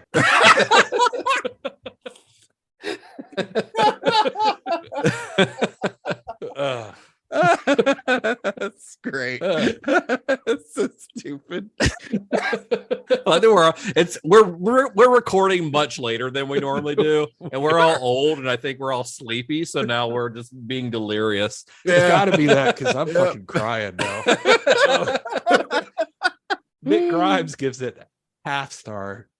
Honestly, a very good film. Willem Dafoe was the best Green Goblin, but there is one thing I can't fucking stand.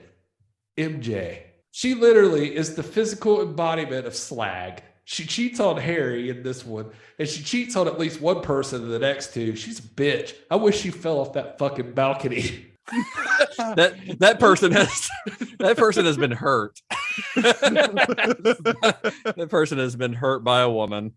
Oh my God. Laugh as a Circle gave it a 5 star. It says, I just harbor so much pure hatred for Tobey Maguire. Like, I just hate him so much. No explanation. No. Just because. 1/2 star from Cinemark sponsor. Saw this movie once 3 years ago. I think I remember something about elder abuse. Kind of funny. So they talking about beating up Willem Dafoe Or Aunt May when he breaks the house. He does. Yeah, he puts her in the hospital. 2 more.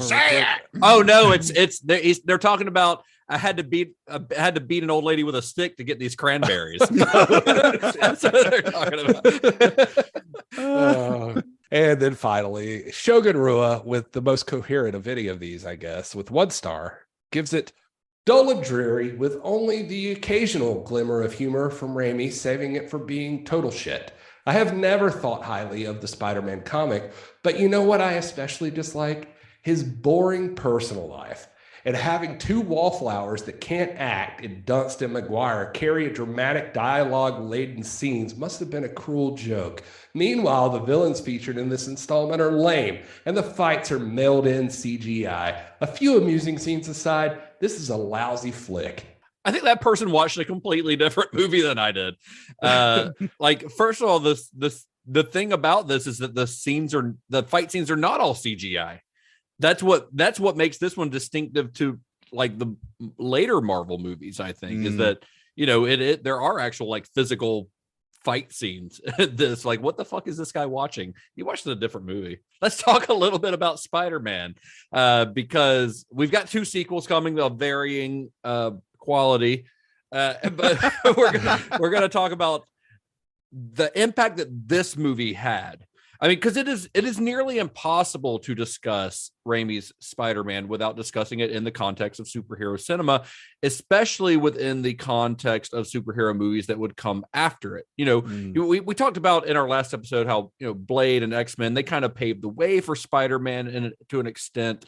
But I really think that it is Spider-Man that we can thank for the current landscape of comic book movies more so than those other 2. Because while Blade and X-Men have their merits, both of them were pretty good movies. Both of those movies seem to be a little bit embarrassed by their comic book origins. Like we talked about the costumes before, Todd.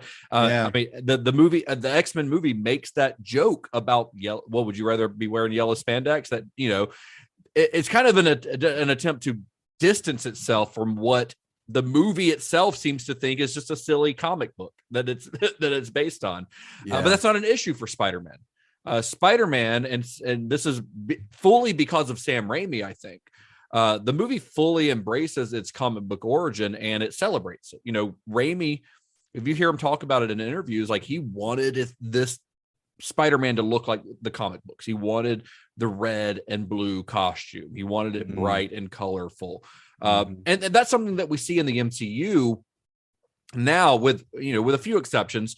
But the MCU really embraces the comic books that they're based on. And although, in my opinion, I think the quality of the films in the MCU has started to slip, Marvel Studios does continue to embrace kind of the weirder comic booky corners of their universe. I mean, they've straight up gone into weirdo Jack Kirby territory and for several years now. But I don't think that any of that would have been possible had Spider-Man not done it first. And like Spider-Man was the one that came along and said, we're based on a colorful comic book that was written for children. And we're fine with that. Well, imagine a world like, I mean, there's you know, the X-Men happened and Blade happened and the Matrix happened and all of this stuff. Like, it would be easy to slip into only dark works, and some could argue DC maybe did for a while there. Like that was their thing. It was, but Sam, because, you know, we've had this conversation a ton of times, like with movies I never thought I would say it about, but like, and maybe it's my old age or something, but where I start to get to like, I can't hate on something that's as earnest as it is, and this movie feels that way, that this guy wants the comic book. He really wants to give you the comic book that it was intended to be, and not like the modernized in a sense, in that the story makes sense, but like, but not like they're not rewriting. Make it gritty. Exactly. Anything. I mean, in fact, I think one of the movie's biggest failings is the look of the Green Goblin, which is decidedly different from the comic book character. So it's telling, I think, the one of the film's biggest flaws is a result of it not embracing an element of the comic books, Yeah, that's a good point. It's tough. I mean, and that's, and that is, the part where it seems like they felt like they had to ground themselves in reality a little bit. And why? Like, just make it goofy. Make him a goofy guy in a Halloween mask. It's fine.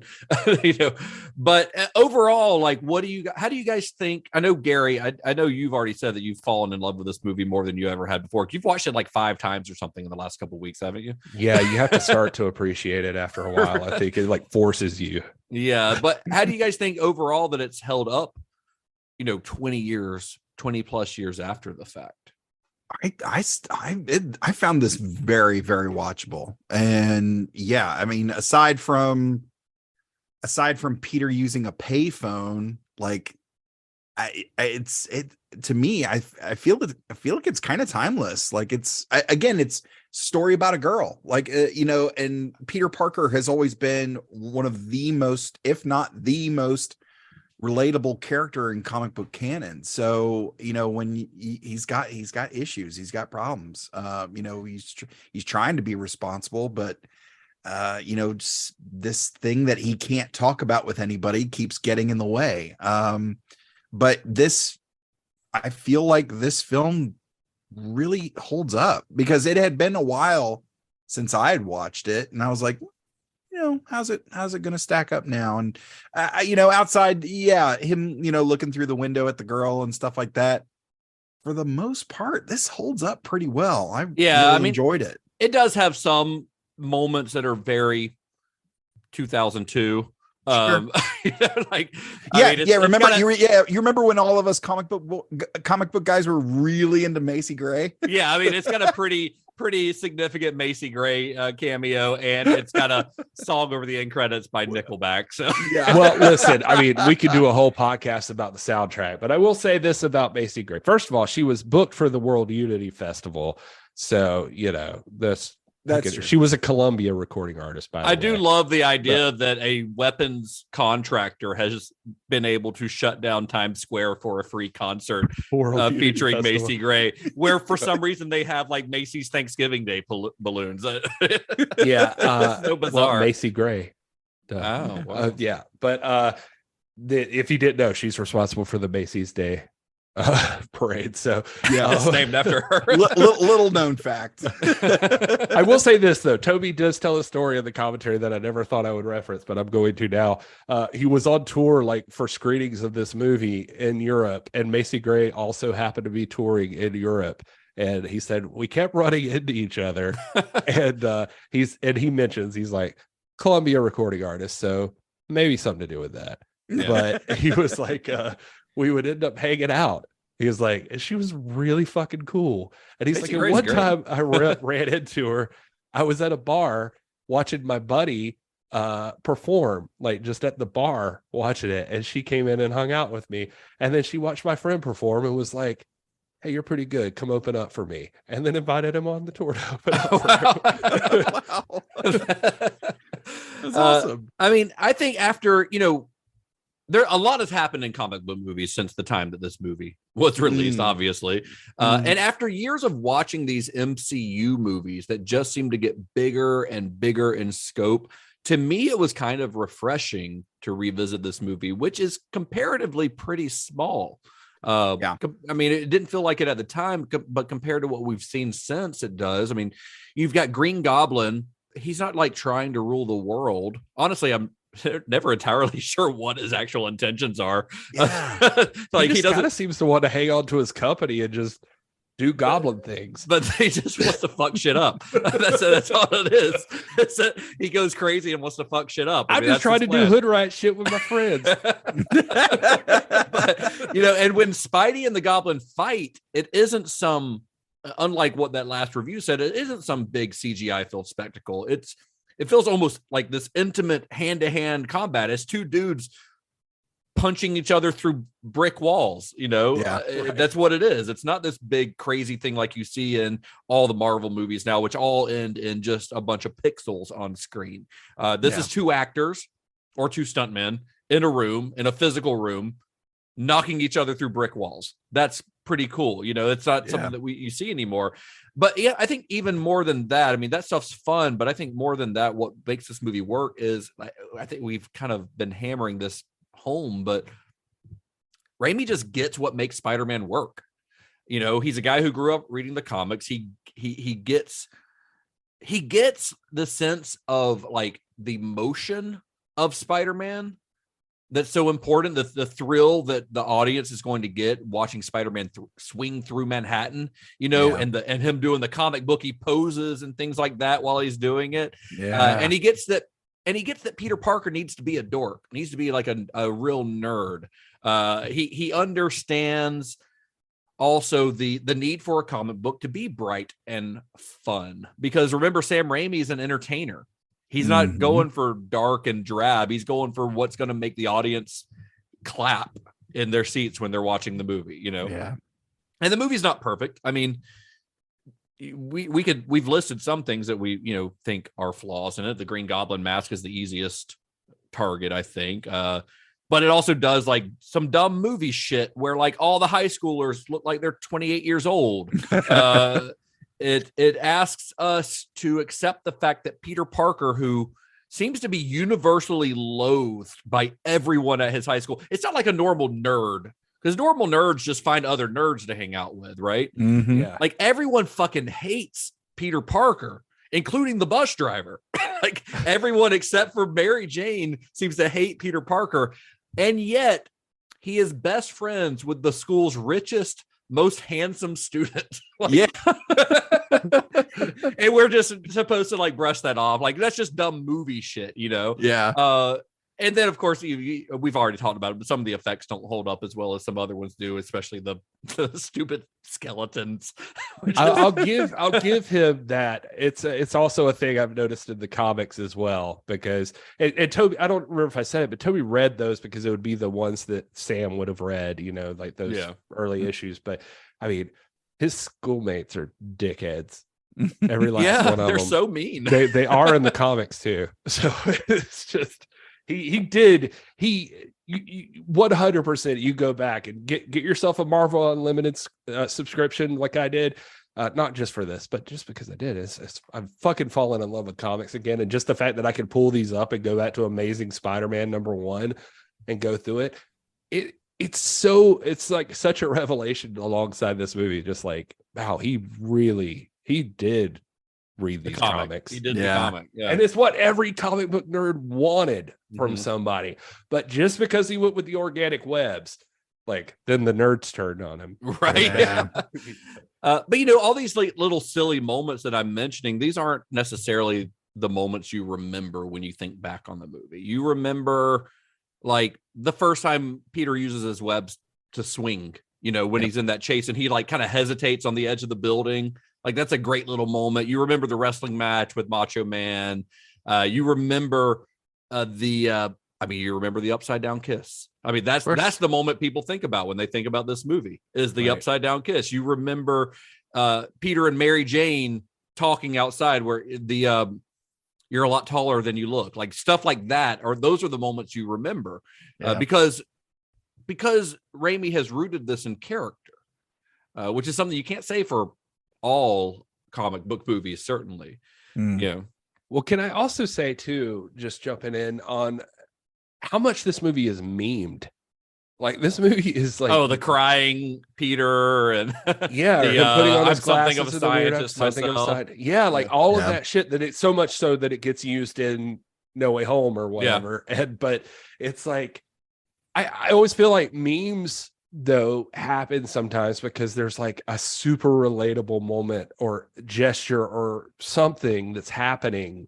And so that, it's a weird thing to say, but it's a kind of, maybe that's a testament to it too, to its timelessness, that like even in the current culture, like this movie is super memed. Yeah. It just like people use still clips from this movie. Yeah. Mhm. It's true. I mean, that speaks to people's connection to it as well, I think. Yeah. I mean, you can look back and try to figure out why this movie did as well as it did. And there are a lot of reasons why. I think, it being released post 9/11 was probably a big part of its success. It's no coincidence that big, the shot that we see at the end, that big swinging shot, ends with a big American flag billowing behind Spider-Man. That was intentional because, for people who are listening to this, who might not be old enough to remember, in the months after 9/11, everyone, like, there was this kind of like strange, like, uber patriotism that was at an all-time high. People had flag decals on their cars and little flags. The flags were everywhere. American flags were everywhere. But also everyone kind of became a de facto New Yorker almost, because everyone united behind New York. But Raimi plays into that a little bit in this movie. You've got that scene towards the end where the New Yorkers come back and they're like, if you mess with one of us, you mess with all of us, and I think that scene was actually done in reshoots. Yeah. I was going to say, I heard that it was, but I couldn't ever clarify that for certain. Yeah. But to your point about the American flag, I think like, the funny thing is like, for me, like I've never, despite like the weird discussions that go around it sometimes, I mean, I think it was just like that American flag, like during that time, at least in my memory, and maybe it's one of those things where like some people remember the 50s this way or whatever, but I remember that time, like everybody backed each other up and you just cared about everybody being okay. Yeah. I mean, and that was America, and America was New York in that period. Exactly. I mean, this felt like the last, this moment in time, if you remember, it felt like one of the last fleeting moments where most Americans actually seemed to be united instead of divided. And I think that struck a chord with audiences at the time, because this movie is a feel-good movie. I think if this had been a darker, movie like the Batman movies or something like that, it would not have done as well. I think the fact that it was bright and that it was optimistic was that really, like, people grasped onto that, but also, the fact that Sam Raimi's Spider-Man has a humanity to it that, like I said before, that's often lacking in superhero movies. Now some of the Marvel movies, most notably, I think Iron Man and especially the Guardians of the Galaxy movies, have a lot of heart. As the MCU has grown, I think it's gotten away from that. And I think it leans a lot more into spectacle, which is cool to watch, but it doesn't leave a lasting impression on you. Yeah. But Raimi knows that what makes Spider-Man work and what makes this film work is Peter Parker, not the special effects. It's the character. I mean, Gary, you said earlier, that's what got him the job, was that he got Peter Parker. That's what struck a chord with the Sony executives. Yeah, that's what made them buy it. That's what got him the job. That's what David Koepp got about the script. Mm-hmm. Like it's so weird. Like that's what makes it work. It's probably easy to get caught up in the godlike nature of everything of a superhero, DC. But but what made Marvel different, and you can literally read this, like I swear to God, it's been a revelation to me, but just the Marvel Unlimited, reading those old issues of are they sponsoring this episode? They are now. Reading the old issues of Spider-Man, like even in the letters column, like Stan Lee or whoever is replying to these letters, like saying the same thing, like we want our characters to be real. We want our and people writing in saying like, oh my God, Spider-Man couldn't handle this thing because Aunt May was sick. And like he had to be there. And like it was just like, man, these fucking guys in the 60s, like that's so cool. Yeah. Like, well, and looking at the comic book industry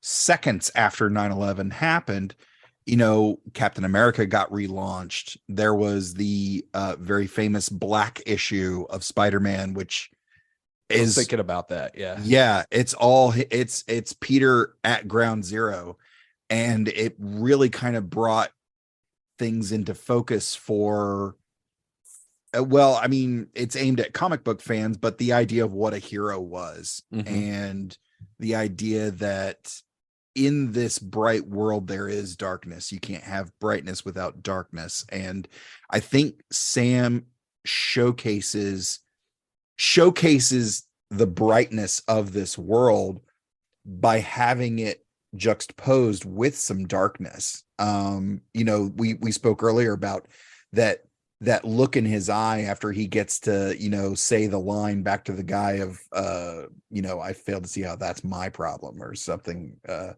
And there's that could have really started him down a dark road. And not to mention like the weight of having the idea of your actions resulted in the death of your loved one. Like, to carry that around is horrifying. And and all of these things. I mean, you guys are a little bit older than me, but this time Thanks period, for the reminder. Well, I wasn't going to get into numbers or anything, but like 9/11 happened my senior year. So a lot of the guys I played ball with and all that stuff, their post high school plans changed. A lot of them went into the military. And, this came out, just a few months before that. And it was, this was a really interesting time to be this particular age, a high schooler, about to go out into the world, and just a reminder, the world's shit. The world is horrible. The world Have is fun. Yep. Well, The world's horrible, and we have not prepared you for it. Get out of here. Well, on a less cynical take, well, maybe is that what is so Sam Raimi that like the character he would resonate with most is like, it's such an abusive and like just it's a beautiful message and a hurtful message and a Sam Raimi message that like he's like Peter's like this guy sitting in the car with his uncle, and his uncle's like, these are the times where a man is deciding who he's going to be for the rest of his life. He's like trying to tell him that, and paraphrasing, but it was kind of that line. And I know what you're going through. And he's like, not exactly what I'm going through, that kind of thing. But Uncle Ben is trying to give him that lesson, and then Peter goes and it completely ignores that, and then embraces the cool part of being who he is instead of the responsible part of who he is, and then gets his uncle killed. It's such a Sam Raimi moment, like when you think about how much he beats up his actors, but if you think about storyline wise too, like it's just like you want to be cocky about this, you want to be happy with who you are and celebrate it too much, then I'm gonna smack you right in the fucking face. And then it's like, now look what happened. You don't get to be cocky. You don't get to be super over the top about this. Well, but then it's setting in motion like the idea that Peter is now working as Spider-Man. Everything he's doing is trying to live up to that bit of advice, that he got from Uncle Ben. And that's one thing I love about Raimi's take on that character, and Maguire's take on the character, because he might not have been the quippy New Yorker that a lot of folks thought Spider-Man should be, but I think Maguire brings a kind of gentleness to the role that blends very well with the genuine like sentimentality and earnestness that Raimi brought to the project. Well, that's perfectly said, because that's what I was talking about earlier, just that as I get older maybe or something, I start to appreciate that more, that and it's there in the comics and it's there in this movie, that there's like just an earnestness that like Peter's just he wants to be good, and it's easy to slip into the bullshit, and he learns like the hard way that like that even the slightest like dip into the other side, like it cost him, and so he's forever working to repay that debt that he caused his uncle's death. I mean, Yeah. Raimi has this really great knack for finding humanity in his stories, which is a weird thing to say about the guy who made like Evil Dead 2 and Darkman, but it's true. I mean, go watch. I mean, it is there in Darkman. It is there in maybe not Evil Dead 2, but Army of Darkness. But especially like go watch A Simple Plan to see him like at the height of his powers in that department. I sent you guys this video. You probably didn't have time to watch it because it's pretty long, but Patrick Willems, a YouTuber that I really enjoy, who does these essays, video essays on film, he made a great video a while back about how good all of the regular people in Raimi's Spider-Man movies are. The New Yorkers that surround Spider-Man. And in this first film, you get this great montage of New Yorkers talking about Spider-Man. One of my favorite sequences in the whole movie, because one, I think Raimi is really good at montages. I mean, he does it in several of his movies. There's that great one in Darkman. Quick and the Dead has a great one of all the different gunfights, and I even think I've talked about the scene that he directed for the Coens in the Hudsucker Proxy, that montage, which is maybe the best scene in the whole movie.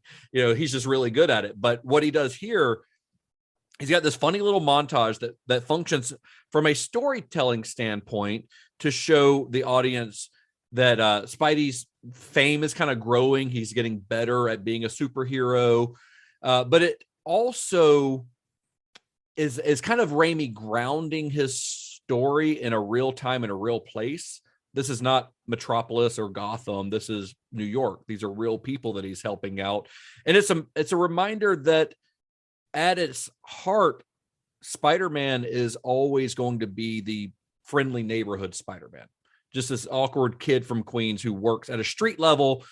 He's not saving the world like he does in the Marvel movies and going to fucking space. He's helping people from muggers. He's rescuing people from muggers. He's rescuing babies from burning buildings. He's probably helping cats out of trees. Right. That all pays off in the end when he needs help, because the citizens of the city that he spent the whole movie helping are now in the position to do the same for him. And I think that relationship between Spider-Man and the people around him is really at the heart of the character. And Sam Raimi 100% gets that better than any other filmmaker who has done a Spider-Man movie does. Well, that's also in the comics too, by the way. Like, and this wasn't lost on me as a younger man watching it. I remember, I don't think I ever like crafted that eloquent of a realization about it, but like it was like I was like, man, all these Spider-Man movies, especially the first and second one, the third one I've only seen in the theaters, but that I was like, at the end of these movies, the New Yorkers always help this guy out. Like they end up saving his ass. And like but even in the comics too, like there's always that discussion of like J. Jonah Jameson like blaming him for bullshit.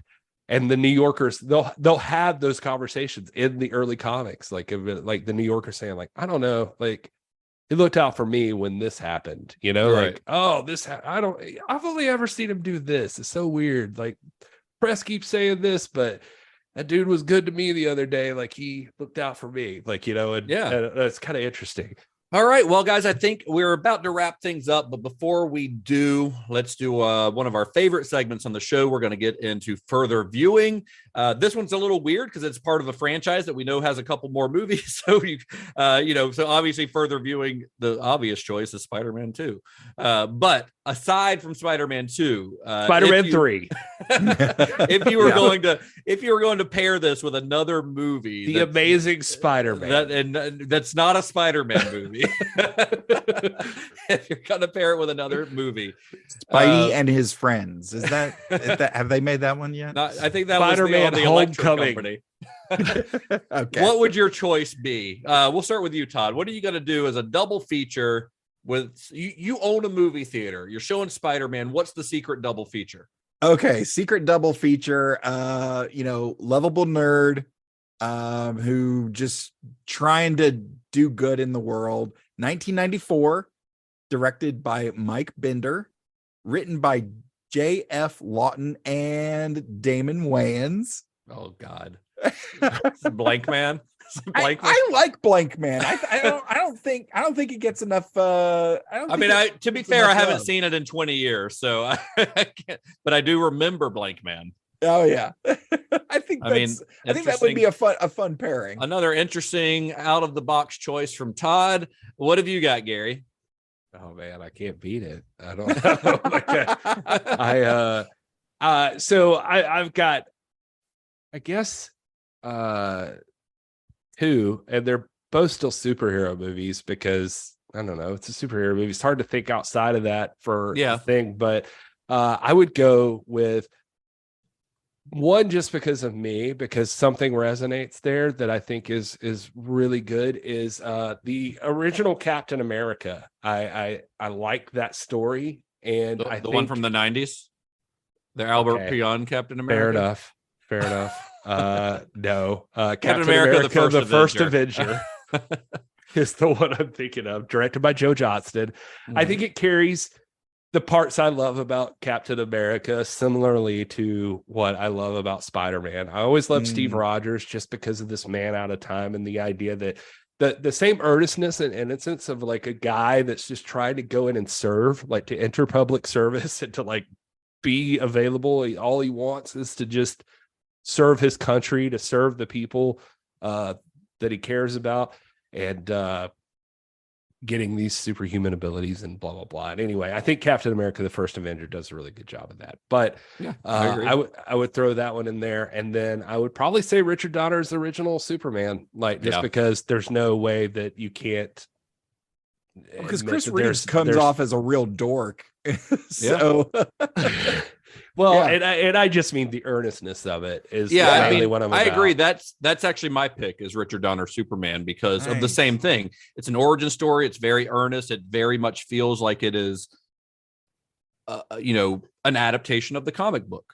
And this movie has some nods to it. I mean, the biggest one, of course, is Spider-Man running and opening up his shirt and showing the emblem. 100%. That's definitely Raimi nodding to Richard Donner Superman. But I agree. I think that, a lot of the other comic book movies that came out in between the two were like I love the Tim Burton Batman movies, but they're very different. They're not the colorful like comic book like their origin, That's exactly it. Yeah. Whereas Richard Donner Superman is it feels like a comic book movie. The other one that I kind of thought of just because I thought it was a fun, a little off the wall choice is a 2006 movie. You guys might have seen it, or 2005 actually. Sky High.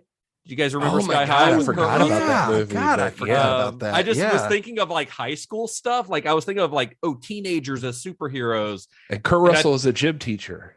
Yeah. Kurt Russell and is it Kelly Preston that's in it with him? I think that's right. But yeah, so it's a fun little movie, and that's what I thought of. And because I was the other superhero teenager movie that came to mind was Chronicle, but I think that is too stylistically and tonally different from Spider-Man. Yeah, it's a little darker. It's a little too dark. Great movie though, but would not make a good double feature with Spider-Man. Whereas Sky High embraces the campy, colorful comic booky thing, even without being actually based on a comic book. But my number one choice, Richard Donner Superman. I mean, that's where you go. Nice. Yeah, and I don't know, it's weird. Like I'm not some huge Superman fan or anything like that. I've never been a fanboy for him, but like I guess the longer it goes along in life, I appreciate that it's an earnest thing. And like even though that like I don't know. Well, I explained before, like Sam Raimi talking about the difference between Spider-Man and Superman, but that how well Donner had done his superhero and like, even though it was a different thing, then whatever. I have this quote from Sam Raimi that I do want to mention because I thought it would be good towards the end of the show. But I found a Reddit AMA and Ask Me Anything for those that don't know. Thank you. And somebody did, like Raimi did one. And it wasn't too long ago, but somebody asked him, why did you make the Spider-Man movies? Like, really, what did it? And this is his direct quote, which I loved. He wrote, I directed the first Spider-Man film because I was such a huge fan of Stan Lee's brilliant character. Peter Parker and Spider-Man were an important part of my teenage years. I thought it was very moving how much he sacrificed for others, how hard he worked to protect innocent people, and all the while had to take care of his Aunt May and do his homework to boot. His self-sacrifice resonated with me. He was truly a good person. We can identify with characters in a comprehensible story. Stories of heroes like Peter Parker remind us of what we are capable of. Maybe you're one of those people that like to be reminded of the good you're capable of. Get out there and do something about it. I love that. I love Sam Raimi. Have I said that? He's just such a good dude. Yeah. Well, I do want to say before we wrap up, and we're about to wrap this I know it's a long episode, but hey, it's a lot to talk about with this movie, and we love it, so we love talking about it. But I neglected to do this last episode, which was cite a couple of my sources. So I wanted to make sure we did that. A couple of my sources for this episode and the last episode were there's a really great book by a guy named Sean O'Connell. He's a film writer. He writes for several websites, but he did a great book that just came out last year called With Great Power. The subtitle is How Spider-Man Conquered Hollywood During the Golden Age of Comic Book Blockbusters. If you want to read about Spider-Man, in more detail than we could go through here, highly recommend it. I mean, like I said, it was published just last year, so it's all the way up to date on the most recent Spider-Man movie from the MCU. But a lot of the stuff that we found about the attempts to get Spider-Man onto the screen originated in that book. So that book was a great source for especially the last episode. So in addition to that, I'm also using The Unseen Force, The Films of Sam Raimi by John Kenneth Muir. We use that as one of our sources on our last Sam Raimi series as well. So that's been another good source for this one too, because he interviews a lot of, doesn't interview like Tobey Maguire and Sam Raimi, but he does actually interview Willem Dafoe in it. But John Dykstra and the costume designer guy, John Atchison, guys like that, he interviews a lot of below the line stuff guys. So you get a lot more insight into stuff from them that you might not get from a typical behind the scenes, documentary or whatever. So, and that's in addition to, of course, we listen to commentaries. Gary listened to, I think, 3 different commentaries on this one, read lots of interviews. I mean, when a movie comes out in the age of the internet, it's really easy to find a lot of interviews, although it does actually make it a little bit more difficult because it's a lot more to rifle through. It is a fucking tidal wave flowing at your face of stuff you can It's find. almost easier when it's a movie from like the 70s and you can only find like 4 interviews, whereas on a movie like this, there's like hundreds of them out there. So it's a lot to go through. But I just wanted to acknowledge those sources because we couldn't do this show without them. So to wrap things up, Spider-Man, when it came out, it would go on to break several records during its theatrical run. I already mentioned its great opening weekend, $114 million, but it also ended up being the highest one-day haul in history, the biggest weekend grosses in history. It broke that record, the fastest movie to ever crack the $100 million mark, which is a record that had previously been held by The Phantom Menace. So it broke all of these records when it came out. So it would go on to gross over $403 million worldwide, which made it, at the time, the 5th highest grossing movie of all time. So obviously Marvel and Sony, they're seeing dollar signs. And with Spider-Man, they had proven that recent comic book hits like Blade and like the X-Men were not flukes at all. Comic book movies could and are big business. And within 5 days of Spider-Man being released, Sony went ahead and announced the sequel. Spider-Man 2 is coming. Sam Raimi's coming back. Tobey Maguire and Kirsten Dunst are under contract, so they're coming back. So it's kind of official that the golden age of comic book movies had begun with this movie, and that's where we're going to pick up on our next episode with Spider-Man 2. If you've been tuning into this episode, be sure to tune into the next with more thrills, chills, and excitement. More spectacular action than you can shake a stick at. Learn how a horse almost defeated Spider-Man. Oh, man. Do you guys have anything else to add before we sign off on this one? Nope. All right. Oh, well, where can you guys be found on the internet? I am at This Is Gary Horne. That's all he's got. What do you want me to say? I don't know. It's written in the notes, Gary. I don't see it. Yeah. Oh, I'm sorry. I am at This is Gary Horne on Instagram and Twitter. No, wait, am I looking at the wrong one? No, you're looking at the right one. Yeah, that's the right one. All right. What's different than that? This is Gary Horne on everything, literally everything. Yeah, this is Gary Horne. That's all we need to know. He's also got some wrestling shit you can look at. That NWA. How about you, Todd? June 9th, I'll be headlining a comedy show in Hiawassee, Georgia. If you like Star Trek, I'll be hosting Trek Fest 38 in Riverside, Iowa, June 22nd through 25th. Go to trekfest.org for details. You can find me playing Star Trek Adventures on Cosmic Crit on YouTube. That's at Cosmic Crit.